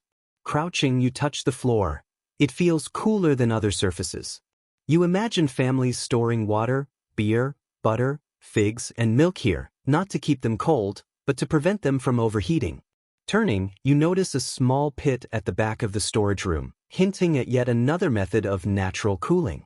The pit is lined with smooth stones arranged in a circle, filled with sand that feels surprisingly cool under your fingers. A faint stream of water runs alongside it. The damp sand and slow evaporation work together to lower the pit's temperature. People once used such spaces to store perishable items like cheese or delicate herbs during the hottest months. Next to the pit lie shallow clay lids. You lift one, noting its design. It fits perfectly over the stone circle, creating a simple cooling chamber that shields food from heat and pests. Placing the lid back down, you feel the subtle drop in temperature near your feet. It becomes clear why households scattered these small cooling zones throughout homes and courtyards. They quietly offered relief through the night. You walk back to the shelves. A basket of dried barley sits at eye level. Nearby is a jar of date paste sealed with pressed clay. Picking it up, you feel its weight and the smooth, dry seal. Faint condensation on the jar hints that the contents remain slightly cool. You imagine someone breaking this seal at dawn to prepare a morning meal, grateful the paste stayed fresh overnight. Soft footsteps catch your attention. An older man enters carrying a bundle of reeds. He nods politely and moves toward a jar partially buried in the floor. He lifts the lid, checks the contents, and replaces it carefully. His humming and practiced motions reflect years of tending these small, cool spaces that protected valuable food during oppressive heat. A snippet of local folklore comes to mind. Some families once placed tiny tokens or carved wooden figures in cooling rooms, hoping the spirits of the earth would keep the space chill. Whether from belief or imagination, it adds a gentle charm to the dim room. Searching the shadows, you spot a small clay figurine perched on a shelf, a tiny animal curled in sleep. You smile, imagining the care behind its placement. Heat while holding the night's cooler air like a protective shell. You can almost see the temperature gradient. Upper shelves hold items that tolerate slight warmth, while lower spaces near buried jars cradle delicate foods. Everything has its place. Kneeling beside a wicker basket of leafy herbs, their fresh scent fills the room, contrasting beautifully with the earthy cool. Brushing a leaf between your fingers, you inhale its aroma. Nearby, a jar partially filled with damp sand acts as a natural cooling tray. You admire the subtle ingenuity. In the corner, a stack of small clay bowls sits upside down. Flipping one over, you feel its slightly cool interior, likely influenced by nearby buried jars. You imagine water or beer poured into it during the night, staying pleasantly fresh in the hot air. Near the door, a family places a tray of soaked fava beans into the room. The cool air softens them overnight without causing fermentation. Watching, you notice the mother wiping sweat from her brow, relieved by the drop in temperature as she steps inside. She lingers briefly before returning outside, to the heat. These storage rooms were clearly among the most valued spaces in the household. You take a final walk around the room, fingers brushing jars, baskets, and clay floors. The coolness wraps around you like a soft blanket. Outside, the heat persists, but within, the night breathes differently, tucking coolness into corners under lids, preserving it for those who need it most. Stepping outside, the warm air greets you. It feels heavier now. You glance back at the entrance, grateful for the oasis of relief. Continuing into the night, the memory of that quiet, gentle chill lingers. Walking toward the edge of the settlement, where homes thin and the ground slopes gently, the air feels heavier yet carries a hint of movement. You hear frogs before you see the water. Their rhythmic croaking rises and falls like a lullaby guiding you through darkness. Emerging past a cluster of palms, the Nile stretches before you, a ribbon of moonlit silver extending to the horizon. Stepping onto the damp riverbank, cool air rises from the water, wrapping around your ankles. You pause to savor it. After hours in inland heat, this river breeze feels like a gift pressed gently into your hands. Crouching, your fingers brush the moist earth. Cool and pliant, it carries a faint scent of river life. A detail often noted by Egypt scholars surfaces: families spent hot summer nights near the river, benefiting not only from its water for crops but also from its cooling comfort. The Nile was a lifeline and a source of relief from the heat. Walking closer, stepping lightly through reeds that whisper underfoot, the river hums with gentle currents. Kneeling at the edge, you dip your hand in. The water is cooler than the air, enough to tighten the skin slightly. Holding your hand there, you watch moonlit ripples distort your reflection. A soft splash draws your attention to a small wooden raft tied to a stake. A fisherman sits on it, mending a net under the faint glow of a clay lamp. He pauses to give a brief smile before returning to his work. His hands move with practiced ease, weaving fibers as if the night belongs entirely to him. You watch quietly, feeling the calm of the scene as though you've been allowed a rare glimpse. A note from local tradition comes to mind. Some villagers believed that sleeping near the Nile brought dreams filled with messages from river spirits. Whether this stems from imagination or the gentle effect of the cooling breezes, the idea lingers as you scan the shimmering water. The river's quiet presence soothes your thoughts, inviting relaxation. You rise and walk along the bank, noticing families settling on woven mats laid carefully at the edge. Some place clay jars nearby, letting the night air cool the water inside. A few adults dip cloths into the river to refresh themselves, while children laugh softly at the surprise of cold water. One girl presses a damp cloth against her neck, eyes bright with delight. Finding a slightly elevated spot, you sit and tilt your head back, letting the breeze brush your face. The night sky reflects on the river, doubling the stars and giving the world a sense of vastness. Crickets hum in the reeds, and a distant splash suggests a fish leaping briefly into the air. Every sound is gentle, layered, and inviting. You stretch your legs and lean back on your palms. The air here feels different, carrying river moisture that cools more effectively than the dry inland breeze. Closing your eyes, you let the scents and sounds blend into a soothing rhythm. Nearby, soft conversation drifts over the water. Two elders discuss how often people should sleep by the river during the hottest summer nights. One praises the cooling breezes for preventing heat exhaustion. The other worries that insects and humidity might disturb sleep. Their conversation mirrors debates among modern scholars on whether riverside sleeping was preferred over rooftops or courtyards. Listening, you sense both points hold truth. You walk toward a narrow inlet where lotus flowers float calmly, their petals reflecting pale moonlight like tiny pools of white. Bending to smell one, you detect a faint, sweet freshness reminiscent of early mornings. Some families believed lotus blossoms encouraged peaceful rest when placed near sleeping mats. You imagine the petals drifting on the water while someone nearby drifts into slumber. A woman sits by the inlet washing a basket. She looks up, smiles, and dips her hands again into the shimmering water. Ripples spread outward like rings of light. She finishes, sets the basket aside, and splashes water on her arms and neck, closing her eyes as she enjoys the cool. You watch quietly, careful not to disturb her. Further along, several mats lie side by side. A group of men sits observing the river. One pours a trickle of water onto the packed soil near his mat, darkening the earth and releasing a cool, earthy scent. He lies down, letting the evaporating moisture chill the air. Another dips a small clay bowl into the river, setting it nearby to cool the surrounding space. Kneeling beside it, you feel the faint draft rising from the surface, marveling at how simple materials provide relief in extreme heat. Your gaze drifts to children sitting ankle-deep in the shallows, letting the river wash over them. Their laughter mingles with the croaking frogs. One scoops water and pours it over his head, another kicks a splash into the light. You watch, admiring their skill at cooling off without modern conveniences. A large palm tree leans over the river, casting shifting shadows on the sand. Beneath it, a family prepares for rest.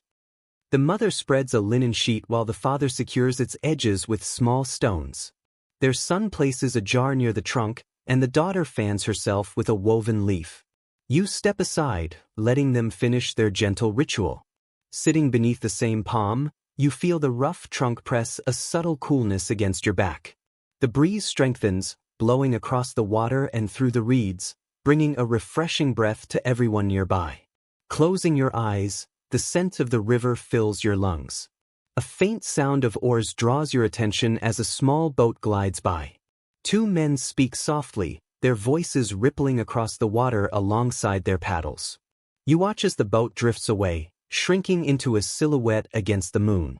Lying back on the sand, you let your arms fall loosely. The Nile's cooling presence seeps into your skin. You understand why people returned here night after night during scorching summers. The river is more than water. It is relief, rhythm, and refuge. Rising slowly, you brush sand from your hands and take one last look at the shimmering surface. The river murmurs its eternal song as you move deeper into the warm Egyptian night. Walking away, the air warms gradually, but the river's cool breath lingers on your skin. A new scent reaches you, thin curls of smoke carrying the sharp, sweet aroma of herbs. Following it, you find a small courtyard where a clay bowl glows faintly with embers. Crushed herbs and resin release thin streams of fragrant smoke. Children watch the shapes twist like quiet ghosts while their mother wafts the smoke gently toward sleeping mats. Noticing you, she nods politely before returning to her work. This nightly ritual protected families from insects, mosquitoes, beetles, and tiny pests that thrived in the warm darkness. Egyptians relied on simple yet clever methods, using smoke, scent, and design to create comfort. You breathe in the herbal haze, feeling its gentle warmth settle on your skin. The mixture contains dried mint, juniper, and perhaps tiny shards of resin scraped from desert shrubs. Its scent is strong yet soothing. A familiar thought arises from ancient domestic practices. People often burned aromatic herbs or wood each evening, not only to deter insects but also to mask unpleasant odors lingering on hot nights. Smoke acted as a subtle purifier, making sleeping areas more comfortable. You observe the woman as she lifts another small scoop of herbs, scattering them over the glowing embers. The smoke briefly thickens, enriching the air. Moving toward the courtyard's edge, you notice several woven nets hanging from a wooden frame, swaying gently in the night breeze. Running your hand along one, you feel the texture, stiff but flexible, tightly woven to keep insects out while allowing airflow. The lower fringe carries small weights, keeping the net steady even in mild wind. You imagine someone lowering a net over their sleeping mat, forming a breathable cocoon. Nearby, a young man repairs another net. He threads a new fiber through a gap, pulls it taut, and knots it firmly. His hands move with practiced ease, accustomed to this nightly work. Softly, he hums a melody that rises and falls with the night. Kneeling beside him, you watch the pattern expand row by row, as if coming alive under his fingers. A small memory from communal tradition surfaces. Some households believe that hanging a tiny bundle of papyrus fiber soaked in fragrant oil near a doorway would keep insects away. Whether this came from observation or imagination, it retains its charm.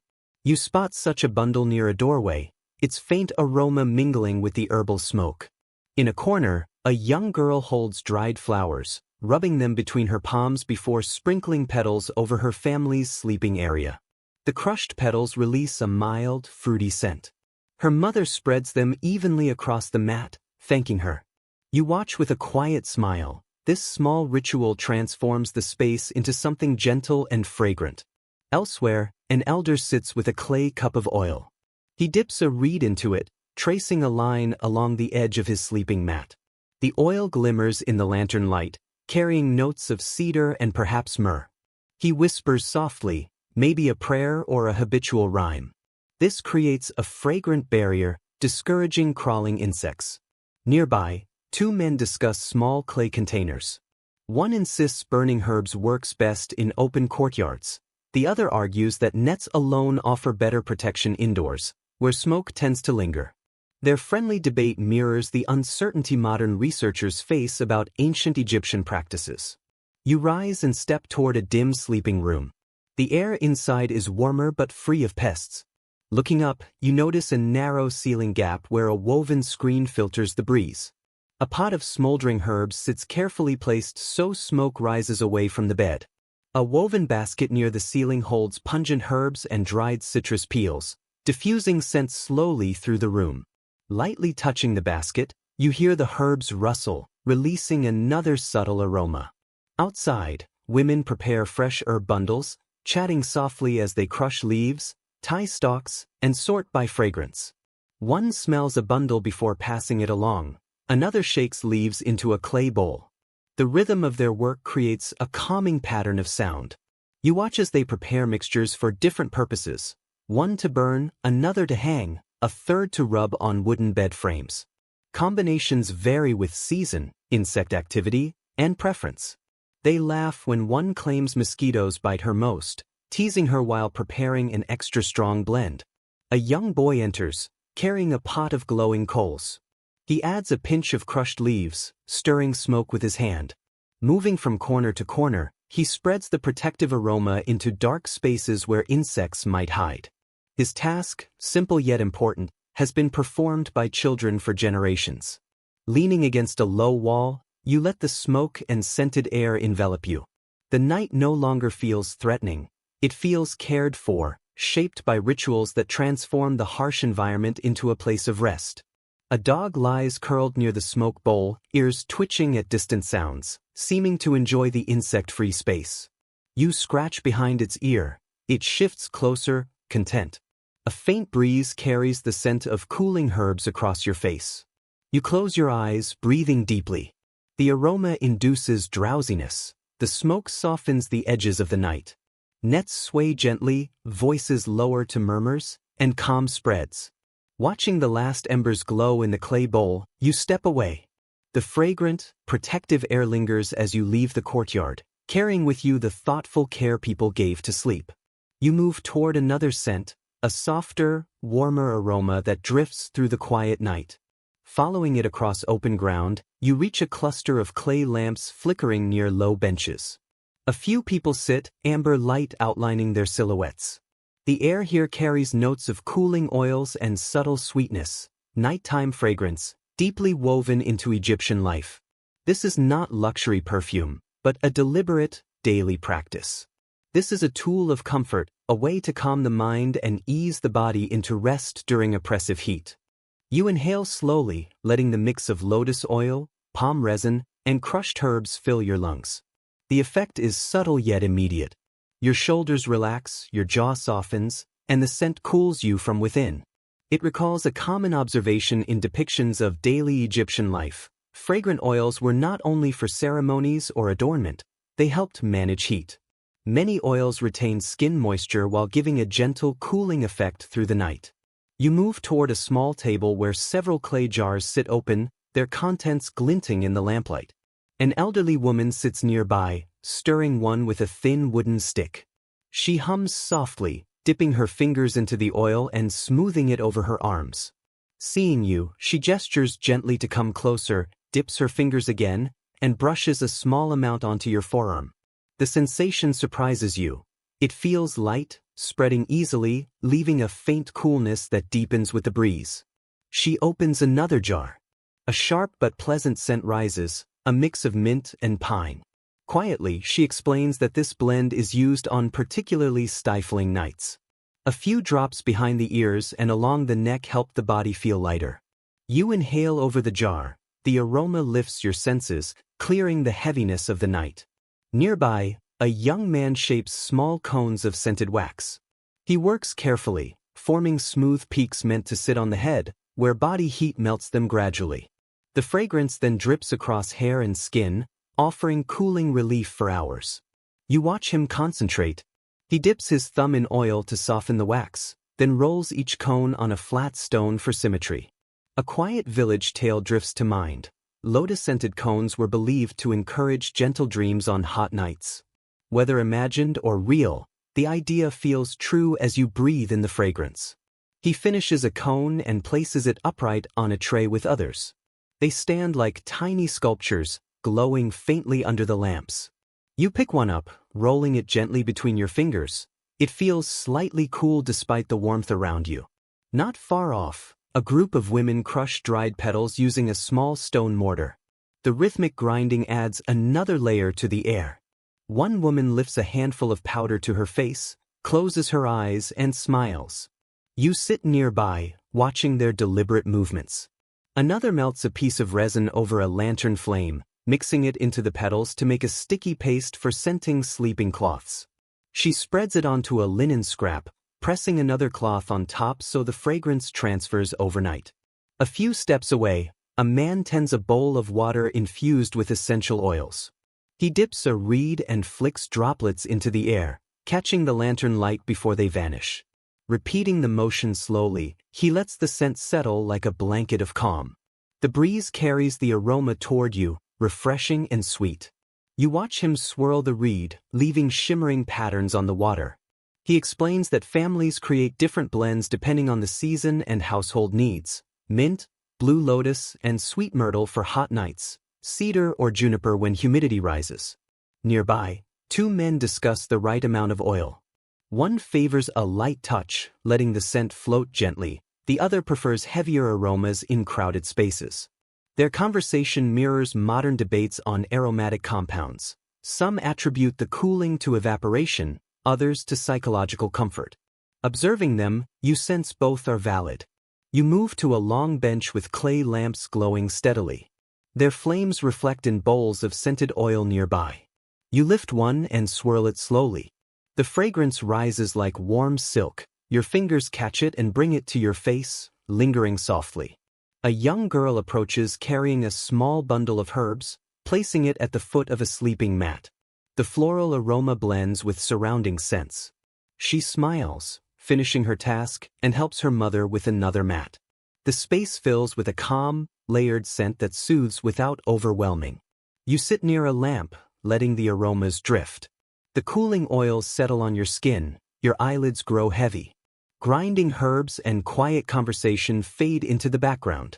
It feels as if you are at the heart of the night, wrapped in scent, warmth, and gentle relief.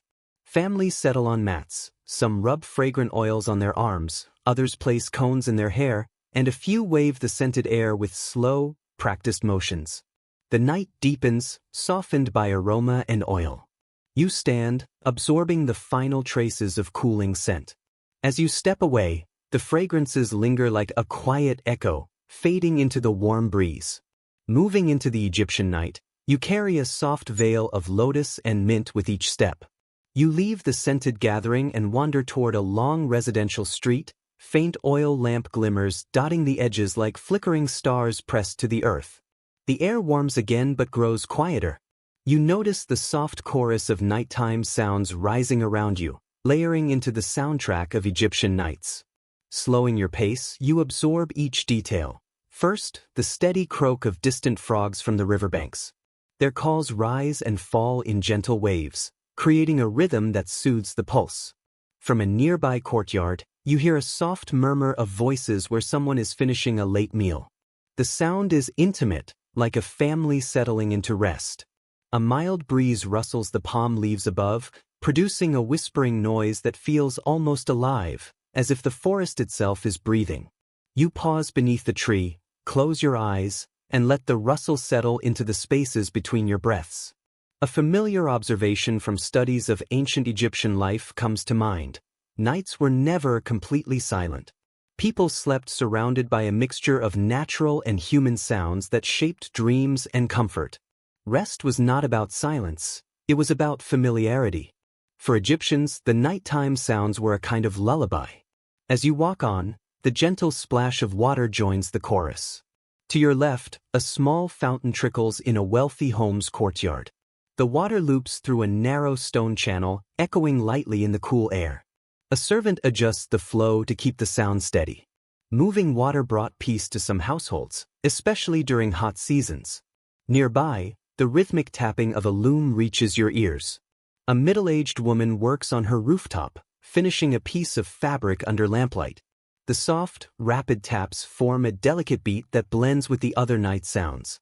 Her movements are slow but tireless, guided by muscle memory. You pause, absorbing the cadence of her work. Distant hoofbeats break the rhythm. You see a man leading a donkey through the street. Each step hits the packed earth with a soft thud muffled by dust. The man hums a low tune, guiding the animal toward a stall. The donkey settles into a slower rhythm, its tail swishing gently in the night air. A low hum of insects underlines the other sounds. Less aggressive than daytime buzzing, their droning waves merge into a calm ambient background. Clinging to the heat in the walls and stones, their music forms a backdrop to human activity. You lift your hand, feeling the warm vibration in the air, and continue wandering. On a rooftop, a pair of boys pluck strings on a small instrument. Their simple, perhaps improvised melody drifts through the open air, creating a sense of unity in the quiet neighborhood. From behind a mud brick wall, you hear the gentle clinking of pottery as someone stacks jars for the next day, humming quietly. The rhythm is steady enough that you unconsciously match it as you pass. A cooler air hints at a hidden water channel nearby. In another courtyard, a mother sings to her child. The lullaby floats softly through the night, her voice rising and falling like a protective cloak. You imagine generations of mothers across time soothing their children the same way. Ancient beliefs echo in your thoughts. Some villagers saw nighttime sounds as the voice of the gods. Frogs croaking symbolized life's rise, palms rustling echoed divine whispers, and the hum of insects reflected the earth's unending energy. Each sound gained significance, adding depth to the ordinary. Deeper into the neighborhood, the scent of warming bread lingers. A few dogs settle near doorways, their soft panting blending with the ambient noise. A dog lifts its head at your approach, then relaxes, reassured of your presence. Nearby, elders sit in a semicircle, speaking quietly about the day, the breeze, and the heat. Their voices, relaxed and warm, match the rhythm of the night. A warm draft brushes past, reminding you that the day's heat has not fully dissipated. Yet the layered sounds buffer you from it. Looking up, the clear stars shine silently above, contrasting with the rich soundscape below. Turning down a narrow passage, the noises shift. A thin trickle of water flows along a small trench. You crouch and run your fingers through it. It is cool, soothing. Someone passes with a small pot, letting it fill halfway, the splash merging seamlessly with the night. On another rooftop, a few people lie resting. A shift of cloth and a faint creak mark subtle movements. A baby coughs softly, then settles again. These tiny, nearly imperceptible sounds form the final strokes of the night's composition. At the street's end, a group of palm trees sways in the breeze, catching faint light. Beneath them, a family sleeps. You hear slow, steady breaths. One person shifts onto a cooler mat. The air filtered through the palms feels lighter, smoother. You sit and close your eyes, letting the symphony of clicks, hums, whispers, splashes, croaks, and faint songs wash over you. Each sound merges into a comforting blanket of noise. Breathing deeply, you imagine falling asleep surrounded by the gentle chorus that defined countless Egyptian nights. It is neither silence nor chaos, it is balance. Rising, you notice the sounds accompany you for several steps, lingering like familiar hands guiding you deeper into the night. Leaving the palms behind, you enter a quieter avenue. Lantern light fades, house silhouettes stretch across the sky, and the warm air clings lightly to your skin. Faint footsteps echo ahead in a sheltered courtyard, shifting the rhythm once again. Accompanied by the soft scrape of pottery and hushed conversation, you move toward the sound, drawn by the sense of purposeful activity. Passing through an arched entrance, you see several figures moving with slow, deliberate motions. Their shadows stretch and shrink along the mud brick walls, flickering with the lantern light. These are household servants, preparing the sleeping areas for the night. Each movement is calm, deliberate, and almost ritualistic, honed over generations. A young servant spreads a linen sheet over a raised platform, smoothing the edges with practiced hands. Beside him, another shakes out a woven mat, letting dust fall silently to the courtyard floor. The night breeze lifts the fabric slightly, aiding his work. He folds the corners with precise angles, guided by habit and subtle intuition. Observing this, a detail from studies of Egyptian households comes to mind.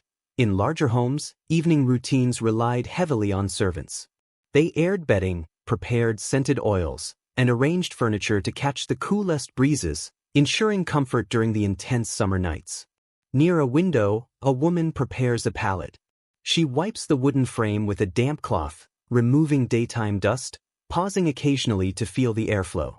Once she finds the right angle, she nods in satisfaction and places the mat to catch the strongest breeze. Her hands are steady, experienced. In the far corner, an older servant stirs a bowl of water, dips a folded linen cloth, wrings it out, and drapes it along a rail. As it dries, it cools the surrounding air and sends a fresh scent into the space. You notice the gentle chill rising from the evaporating moisture, a subtle but effective relief against the warmth. A whispered family belief comes to mind, that calm energy from servants tending household spaces could attract peaceful dreams. Watching the flow of their work, the thought feels fitting. On a low bench, a woman grinds dried flowers into powder, mixing it with oil to make a fragrant paste. She spreads it along the edges of a sleeping mat, releasing a cooling aroma. You lean closer and catch scents of lotus and desert herbs, which immediately soothe your senses. Several children peek from a doorway, observing the adults. One boy tiptoes across the courtyard carrying a clay cup of water.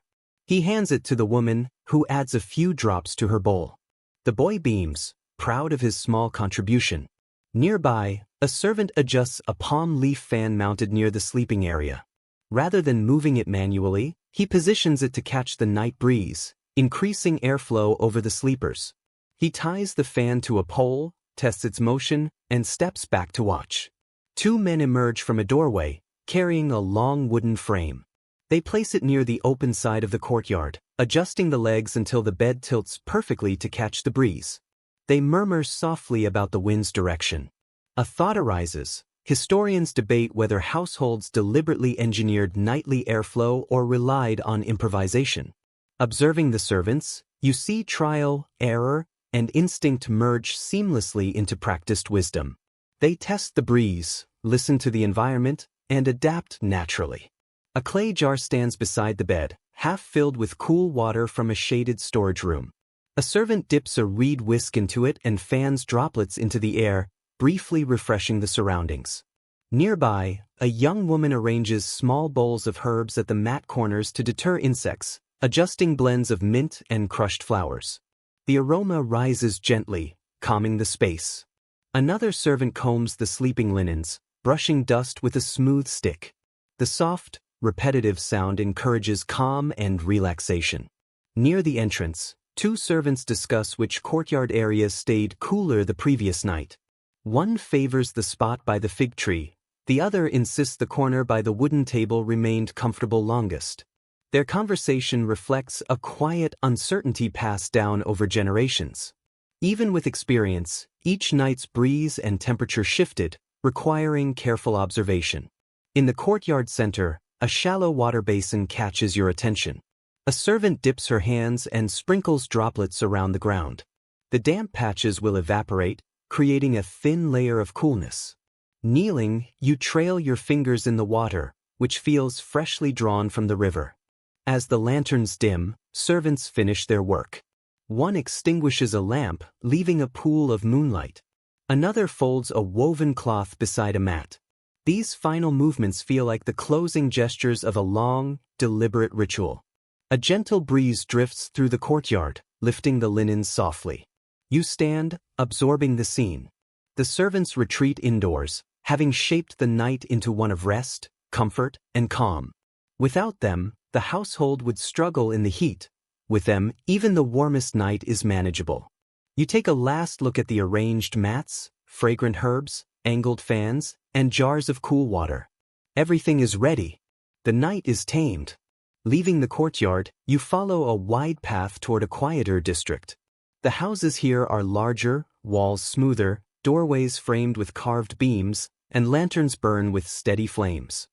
The air feels subtly lighter here, as if wealth itself alters the texture of the night. You slow your pace, anticipating a clear contrast between how ordinary families endured the summer heat and how the elite managed the same challenge. From a large courtyard ahead, a soft murmur of voices drifts toward you. Stepping inside, the difference is immediate. This courtyard is far more open than the narrow alleys you passed. Tall columns support a woven canopy that lets the night breeze flow freely. The wind feels stronger here, shaped by wide spaces rather than constricted streets.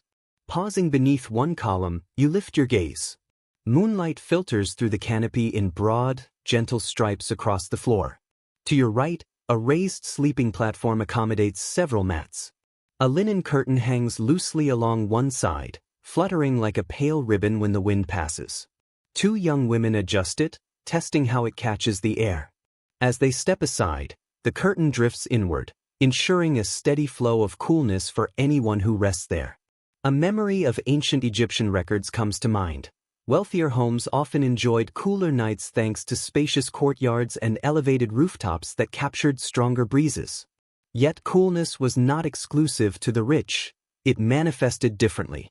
Poorer homes relied on narrow vents and low airflow, while elite homes designed open spaces to welcome the wind. You walk further into the courtyard and notice a wooden frame covered in smooth linen, resting on gracefully carved supports. Its elegance suggests ceremonial care. When you touch the polished wood, it feels meticulously maintained. A young servant smooths the sheet and sprinkles fragrant powder on its corners. In a shaded niche against the far wall, a large ceramic water vessel draws your attention. Positioned so the breeze passes over its damp surface, the evaporating water cools the surrounding air, sending a fresh current toward the sleeping platform. The placement is intentional, demonstrating a clear understanding of airflow. Touching the vessel, you feel its coolness amplified by the niche, imagining an elite family reclining nearby as servants fan the air on warmer nights. Two men discuss the placement of sleeping platforms in low voices. One favors positioning near the courtyard's open side to catch stronger winds, while the other argues for proximity to the cooling vessel. Their debate mirrors a timeless question about optimizing nightly comfort, answers shifted with the season, the house, and the night. Nearby, a girl scatters fresh lotus petals around the platforms. Their gentle fragrance rises into the air, adding a subtle freshness. She notices your gaze, smiles softly, and continues her work with quiet grace. Drawn by a faint lamplight, you enter an adjoining hallway that opens into a smaller, private chamber. A bed occupies the center, framed by carved posts. Woven mats line the walls, absorbing heat to maintain a cooler sleeping space. A servant taps a mat to check its dryness and steps aside politely. On a low table beside the bed rests a bowl containing scented oils, marjoram and sweet myrtle. A folded cloth lies nearby, ready for use. You imagine a household member dipping it into the mixture, smoothing the cool liquid along their temples and arms to prepare for sleep. Returning to the courtyard, you see children enjoying chilled melon, juice dripping down their chins. Even minor luxuries, like pre-cooled fruit, transform the night into something gentler. As you pass another home, faint harp notes drift from an upper balcony. The delicate melody floats softly through the air, a common accompaniment to evening rest in wealthier homes, providing a soothing backdrop to nightly routines.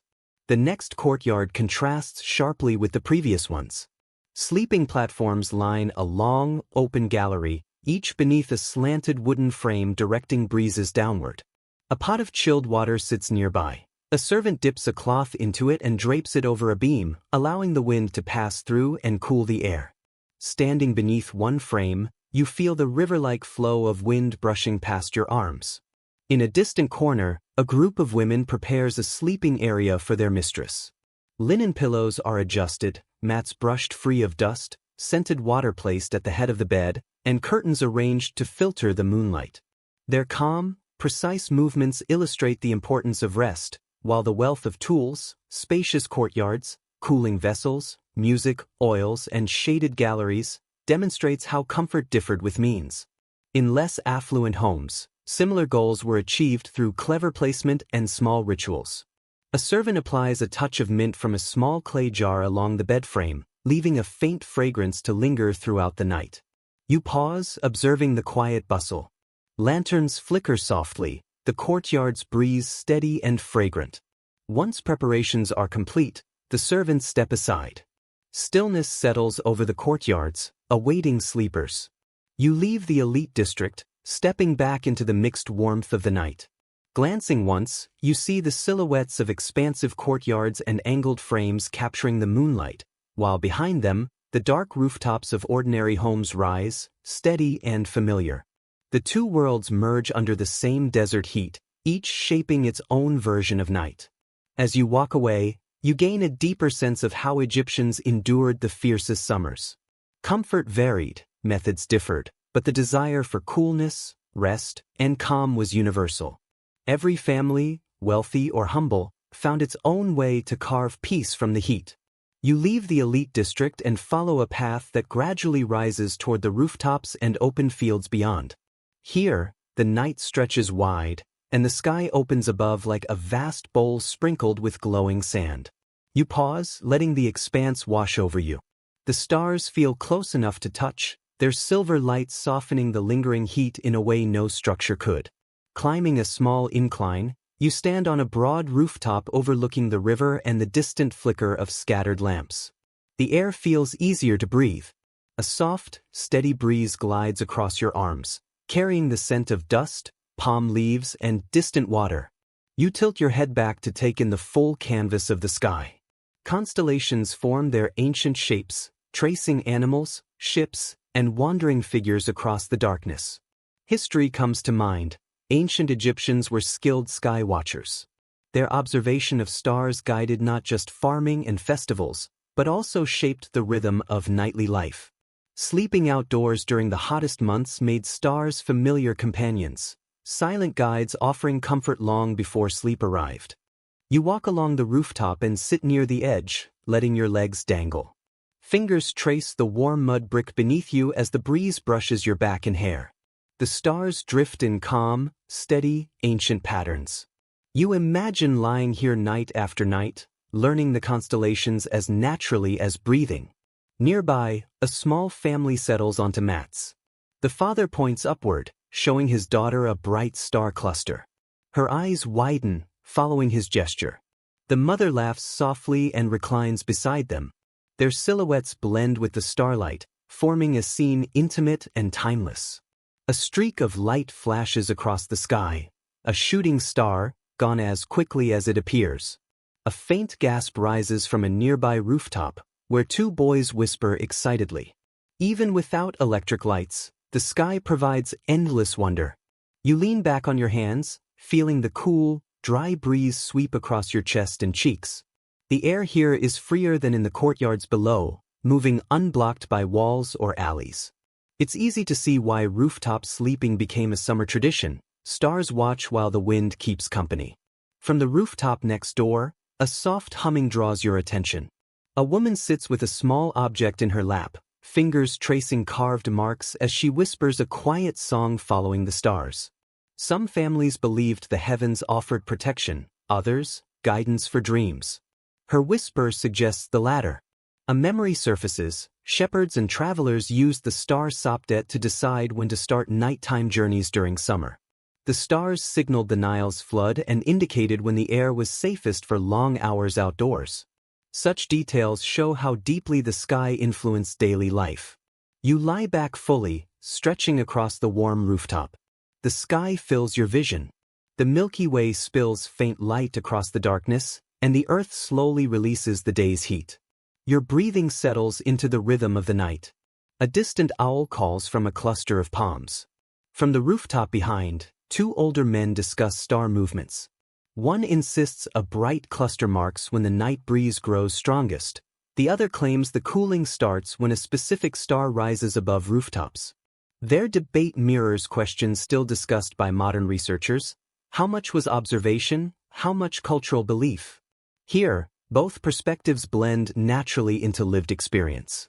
Rising, you move to a low parapet wall, resting your forearms as you gaze across the landscape. The river glimmers in the moonlight. Beyond lie dark fields dotted with faint lamps from distant hamlets. The breeze grows cooler, shaped by the open sky and vast space beyond. You inhale deeply, feeling your lungs lighten. You imagine an Egyptian farmer lying here after a long day, letting stars lull him into quiet meditation. Without electricity, the night sky is sharper, quieter, and profoundly present. On the opposite side of the rooftop, young women comb their hair in moonlight. Movements are slow, relaxed. One pauses, recognizing a pattern in the stars. Another joins her gaze, discussing how a constellation resembles a bird.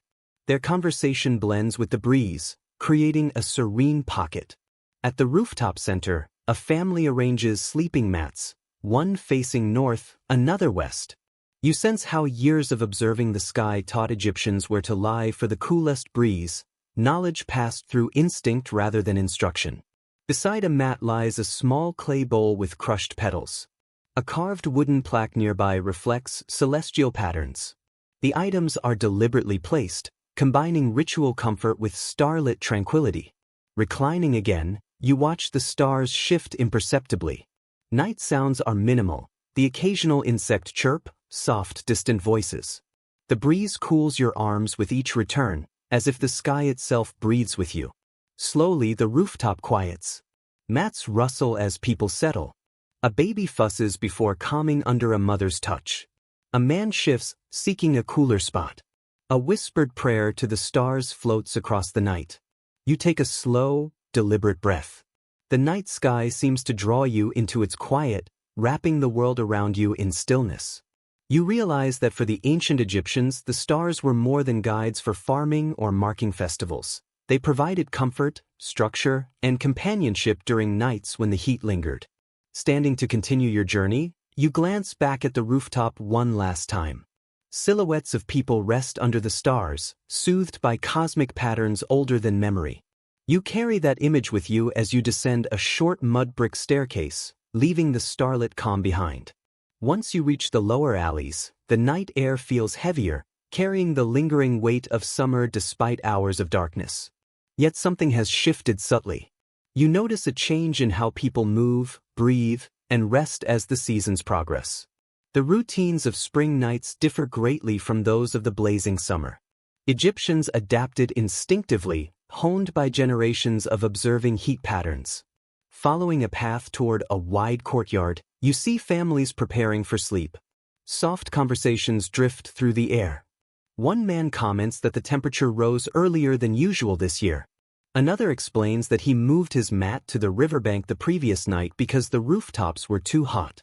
These seasonal adjustments were not merely preferences, they were essential for survival in a land where daytime heat tested endurance. A well-known detail of Egyptian life comes to mind. During the hottest months, daily schedules shifted dramatically. Work began before sunrise, midday breaks became routine, and nights offered vital opportunities for cooling and productivity. Sleep followed seasonal patterns as well. Families divided rest into longer periods at night and shorter naps during the peak heat. You notice a woman carefully placing a light reed mat against a shaded wall. The angle is chosen to stay cool until dawn.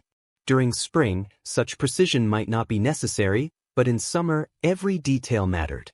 Nearby, children laugh while rolling mats into tight cylinders.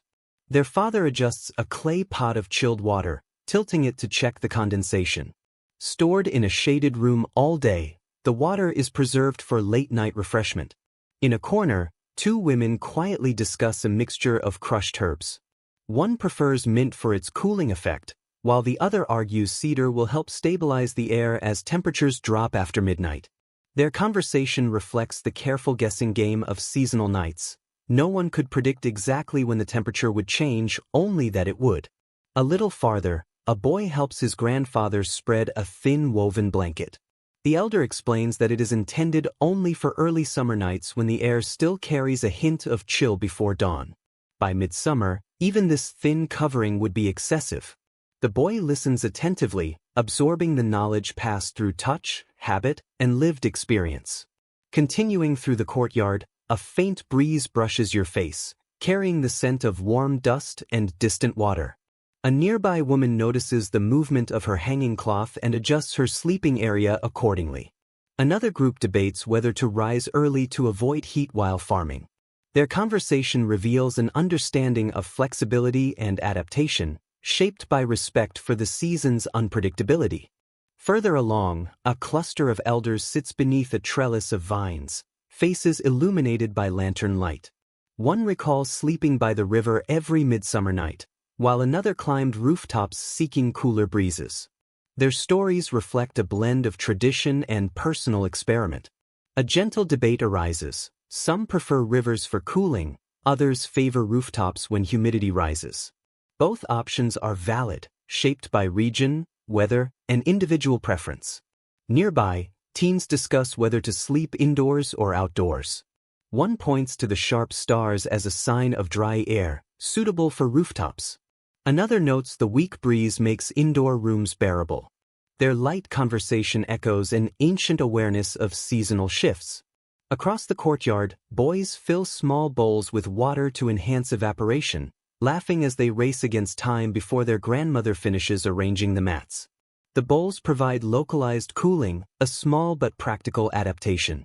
A mother shakes out a long linen sheet, explaining to her daughter that in early summer it can be spread loosely to allow wind to pass through, but later in the season it serves only as a light cover. The girl nods, absorbing the lesson.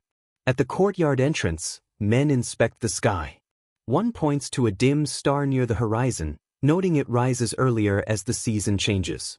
Another trusts wind patterns instead. Their quiet disagreement highlights the balance between celestial observation and atmospheric experience, both valuable but neither perfectly predictive. Walking back among the houses, the heat clings to your skin. Yet now you perceive a deeper rhythm in these nights, a pattern shaped by generations who read the seasons through touch, habit, and shared memory. The Egyptians constantly adapted to the changing seasons. They adjusted sleep schedules, rearranged mats, modified cooling techniques, and balanced instinct with careful observation. A gentle breeze brushes over your arms. You close your eyes, letting it settle. The night is alive with subtle shifts, each one guiding how people rest. Walking on, you understand that comfort in Egypt was never fixed. It was a nightly rhythm, a dance with the seasons in the warm desert air. You continue along the warm path, sensing the night loosen as the wind shifts again. Ahead, a faint glimmer of lamplight flickers, leading you toward a quiet space between two broad houses. The air feels heavier here, carrying whispers of past thoughts, stories, and hopes. Entering the shaded courtyard, you notice small objects carefully arranged near mats, jars, and low wooden altars. The space invites you to move slowly, as if stepping into a place where dreams and beliefs still mingle with the dark. A family sits near the center, calm and reflective. One woman holds a carved wooden amulet shaped like a rounded figure with wide eyes. She rubs it gently before placing it beside her sleeping mat. Another person hangs a small papyrus charm above the doorway, its fibers fluttering in the shifting air. Across the courtyard, someone traces a symbol in the dust, then smooths it away. These gestures carry weight, an essential part of Egyptian life, reflecting the belief that safe, restful sleep depended on forces beyond the visible world. You recall a key aspect of Egyptian spiritual practice: daily life, even ordinary moments, intertwined with symbols of protection and well-being.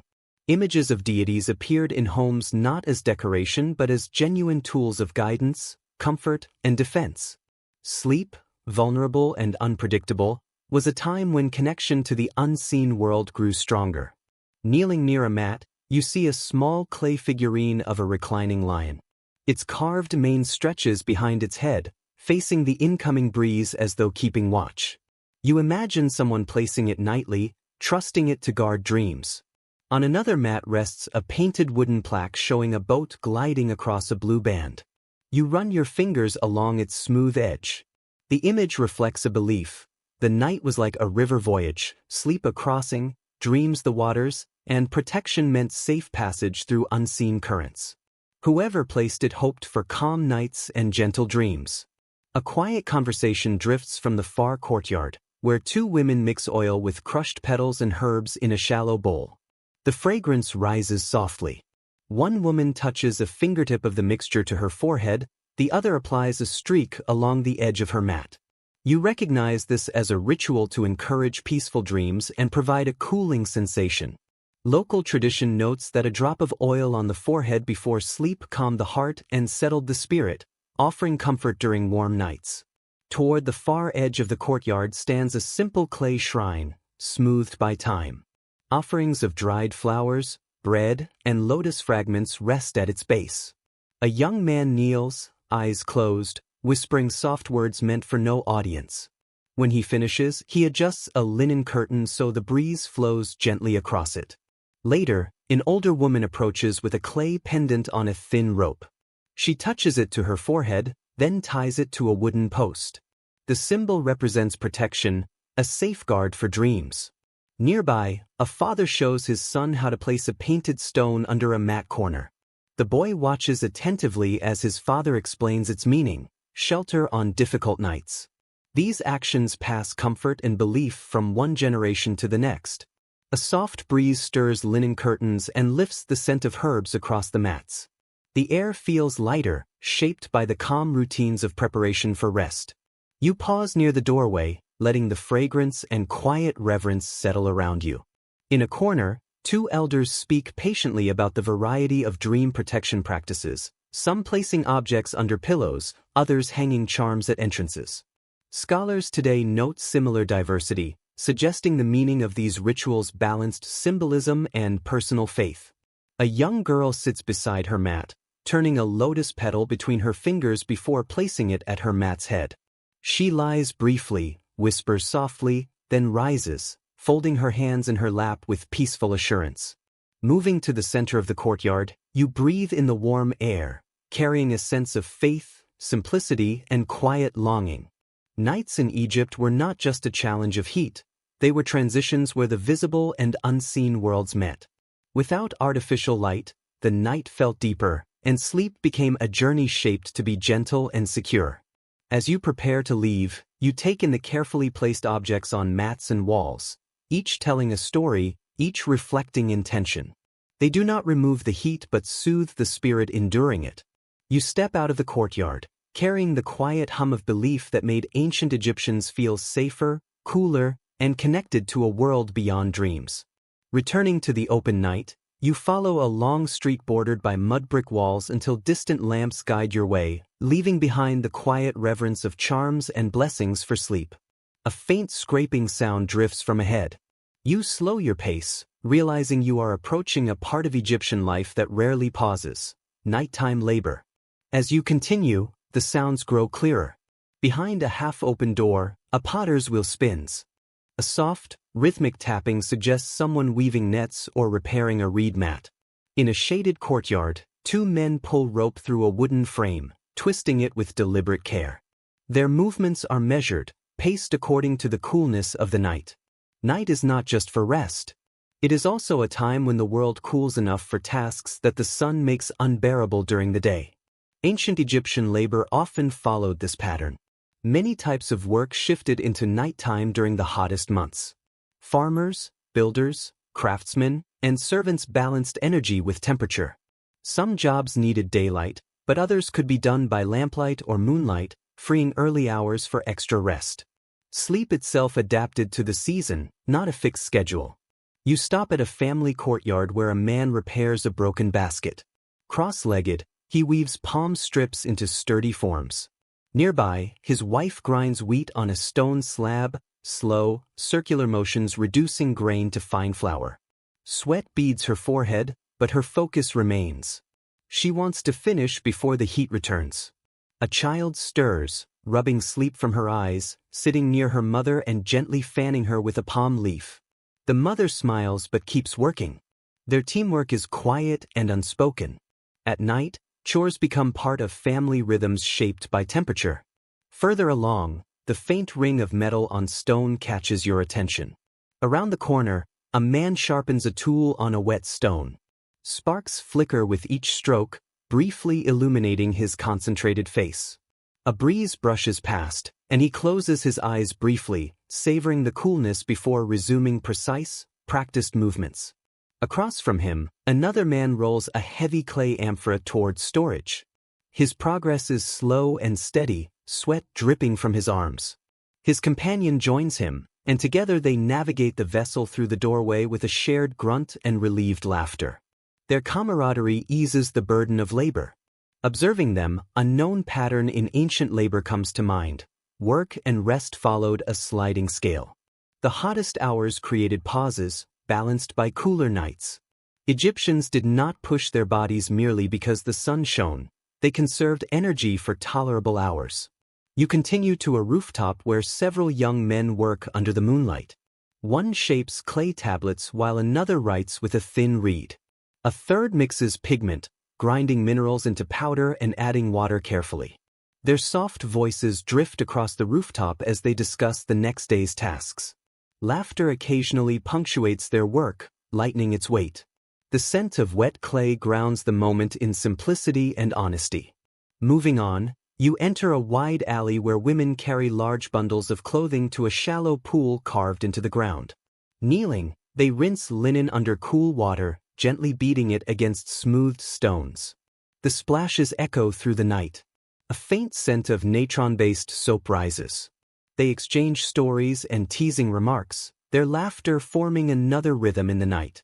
You linger, noticing how practical labor also became social, comforting when shared under the stars. Nearby, an elderly man sweeps the alley with a wide broom made of stiff reeds. His motions are methodical, pushing dust into neat piles. Occasionally he pauses, leaning on the broom, gazing at the moon as if drawing strength from its cool light. Then he resumes, guided by decades of habit. His patience is admirable. A small argument from a doorway draws your attention. Two young men debate whether the night breeze will strengthen.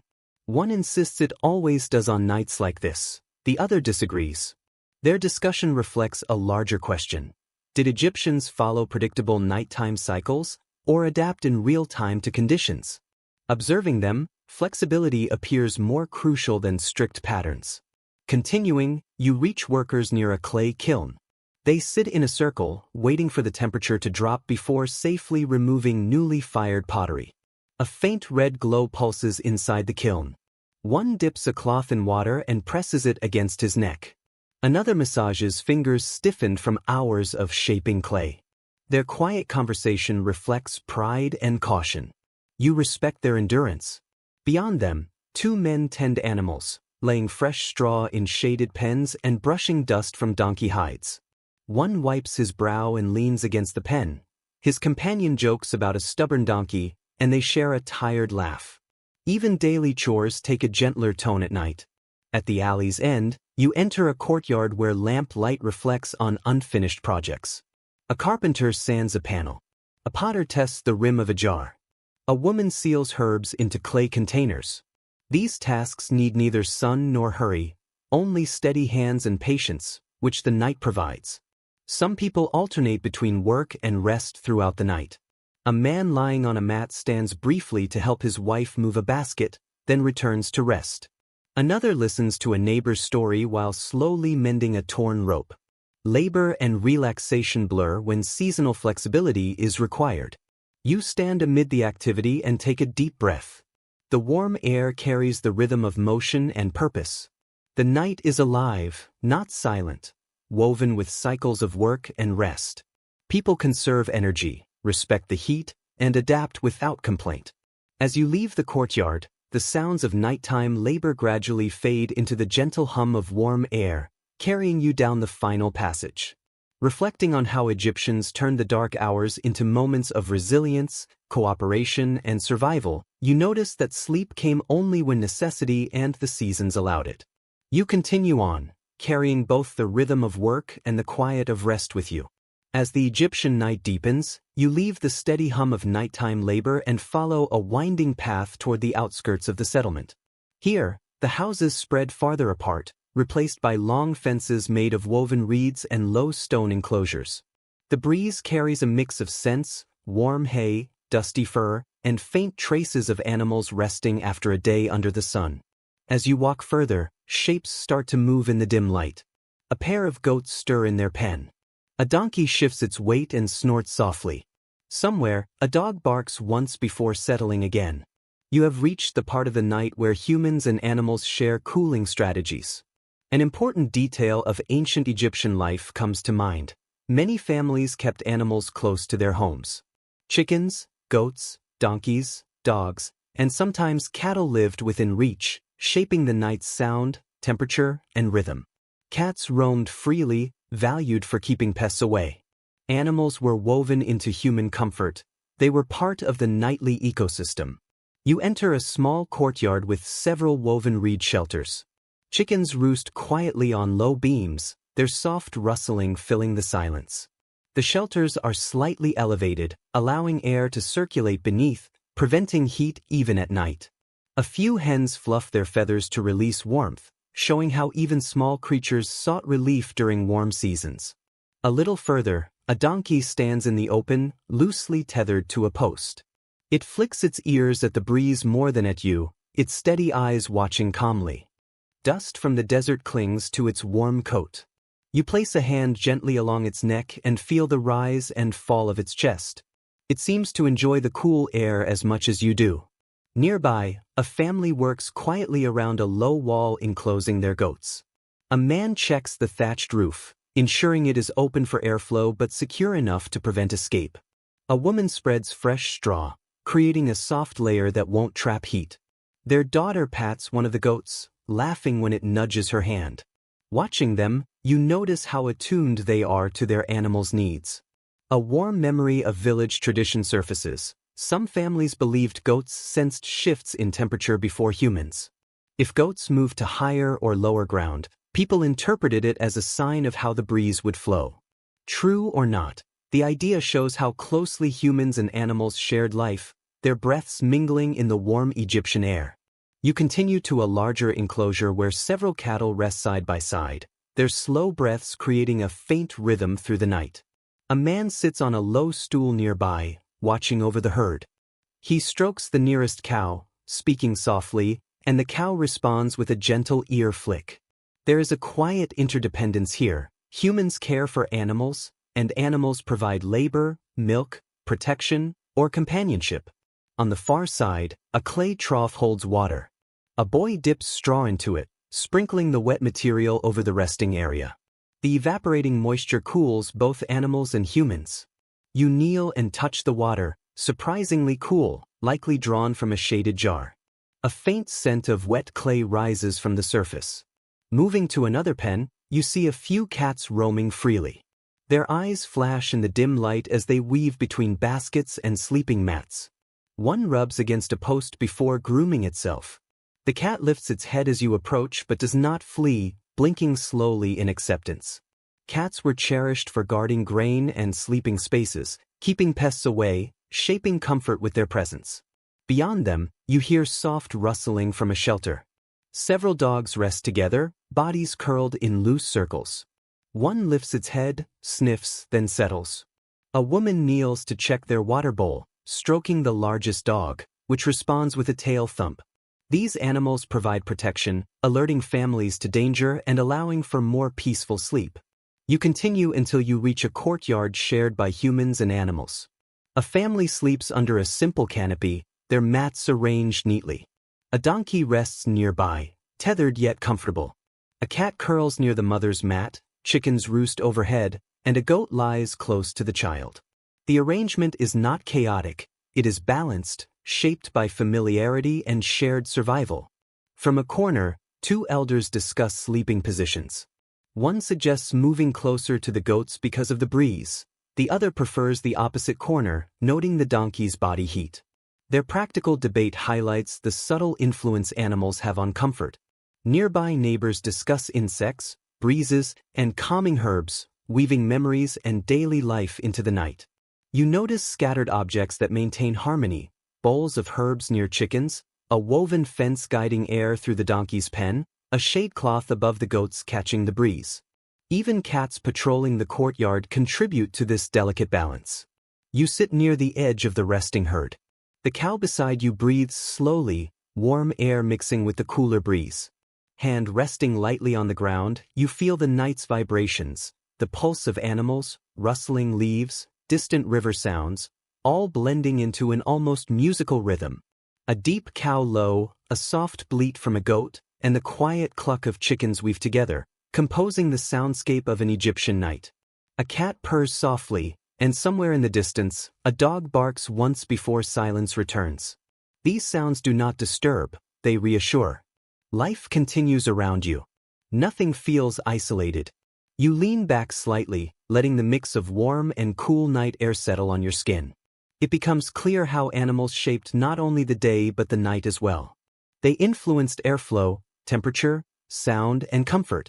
They were companions, guardians, and participants in the timeless rhythm of rest. As you rise to continue, you glance one last time at the courtyard where humans and animals rest together in calm harmony. The night feels richer, deeper, more connected because of them. You step onto the path, carrying with you the quiet warmth of shared presence that defined countless summer nights along the Nile.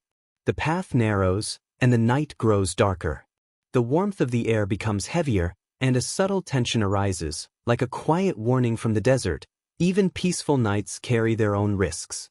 The glow from homes thins, and the breeze weakens. The village itself seems to caution you to move carefully. Despite the careful routines Egyptians followed to stay cool, nighttime held moments of danger no one could ignore. You proceed slowly, scanning the edges of the path. The silence feels stretched, fragile in places. You recall how villagers mentioned sleeping near the river or on rooftops depending on the season.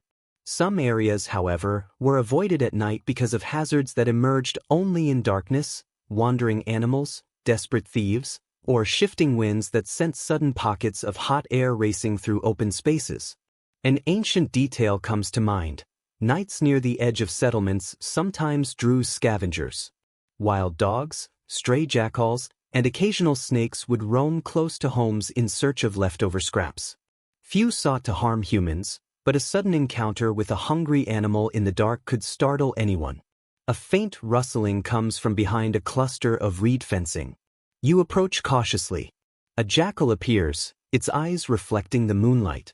It watches you, not aggressively, only alert, then slips silently back into the shadows. Your heartbeat steadies, a reminder of how ancient Egyptians balanced beauty with uncertainty. Further along, the air shifts sharply around a corner. A gust hits your cheek, warm and forceful, stirring dust. You step aside as the hot wind rushes past. Such bursts could disrupt sleep on rooftops. Families often moved their mats at the last moment if the weather shifted. Lifting your face, you feel the lingering heat, as though the day refuses to fade entirely. Down the lane, two men stand beside a house, speaking in low but firm voices. One points toward the desert beyond the walls, describing footprints a distant traveler had noticed. The other grips a thin staff, nodding grimly. They suspect thieves searching for unattended pots, grain baskets, or livestock. Such theft was uncommon, but extreme heat sometimes drove people to desperate acts. Even a simple clay jar could hold life-saving value. You pass quietly, but their concern remains with you, a reminder that ancient nights demanded vigilance. Light sleepers awoke at the smallest sound, not from discomfort, but from necessity. The path opens into a small square. A single lantern burns beside a low wall. A woman sits with her young son, comforting him. His wide eyes reflect fear. He had been startled by a knocking sound. Listening carefully, you hear it too. A dull, irregular thud followed by a faint scrape. The woman leads you behind the wall to reveal a loose clay jar shifting in the wind. She smiles, relieved, and her son leans against her as she guides him back to their mat. That moment shows how danger is not always creatures of the night. Sometimes it is imagined through sound, amplified by shallow sleep in the heat. You move toward an unfinished structure, half-built. Wind whistles through empty windows and gaps in the walls. Inside, air swirls unpredictably, hot drafts collide with cooler breezes. You immediately understand why no one would sleep here. Even mats placed carefully could become unbearable if the wind shifted. Leaving the structure, you follow a faint glow from a nearby rooftop. A man watches with a lantern, nodding as you approach. He explains he ensures children do not sleep too close to the edges, where a misstep could be deadly. On cooler nights, families crowded rooftops seeking relief, but his job ensures safety above all. Nearby, voices murmur. You find a group of women with a restless donkey. One explains that sudden pockets of hot air disturb certain animals, causing unpredictable behavior. She calms the donkey gently, and its movements slow. These small details reveal how the heat shaped human and animal behavior across the settlement. A faint scraping sound draws your attention. A large lizard darts from under a broken basket, claws scraping briefly before disappearing. Harmless, yet enough to startle anyone in the dark. In the distance, a man calls briefly, then falls silent. Approaching, you see him gesturing to someone inside a house. He warns that shifting sands have formed a small dune near the back entrance. Such dunes could appear overnight when desert winds shifted. They blocked pathways, trapped cool air, or diverted breezes that families relied on. Using a wooden shovel, he flattens the sand, restoring airflow. You continue along a narrow path lined with tall reeds. They sway gently, casting shadows that seem to move alongside you. The path is particularly dark here. Twice, you glance over your shoulder, imagining footsteps, but the only sound is the reeds brushing together. Egyptians understood these shapes and sounds, yet even they felt unease where light could not reach. At the path's end you pause. Behind you lie shifting winds, restless animals, wandering figures, and subtle threats that mark the night. Ahead lies safer ground and quieter moments. You take a slow breath. The warmth clings stubbornly, yet the night feels calmer again. Moving forward, you leave the edge of danger and step into the gentler parts of the ancient Egyptian night. The narrow reed-lined path opens into a broader clearing where the night breathes more freely. The air still carries weight, but it no longer presses against your chest as intensely. You pause, resting your hands at your sides, letting the world settle. In this quiet space, you begin to understand how Egyptians coped with the worst heat waves of their long summers. Nights like this, thick and slow to cool, force people to rethink their evening routines. They adapted, improvised, and relied on knowledge passed through generations. You approach a courtyard where several families have gathered. Mats are spaced farther apart than usual, allowing better airflow. Clay jars sit in clusters, some half-buried, others raised. A woman gently fans herself with a woven palm leaf, dipping her cloth into water at intervals. Nearby, a man sprinkles water over the packed earth, encouraging evaporation to cool the ground before sleep. Archaeological and environmental studies confirm this practice. During extreme heat, Egyptians relied on evaporative cooling. Clay jars released moisture into the air, families soaked mats, hung damp linens, and placed bowls of water where breezes could pass. The method was simple but crucial when nighttime temperatures barely dropped. You move closer to a family using damp mats.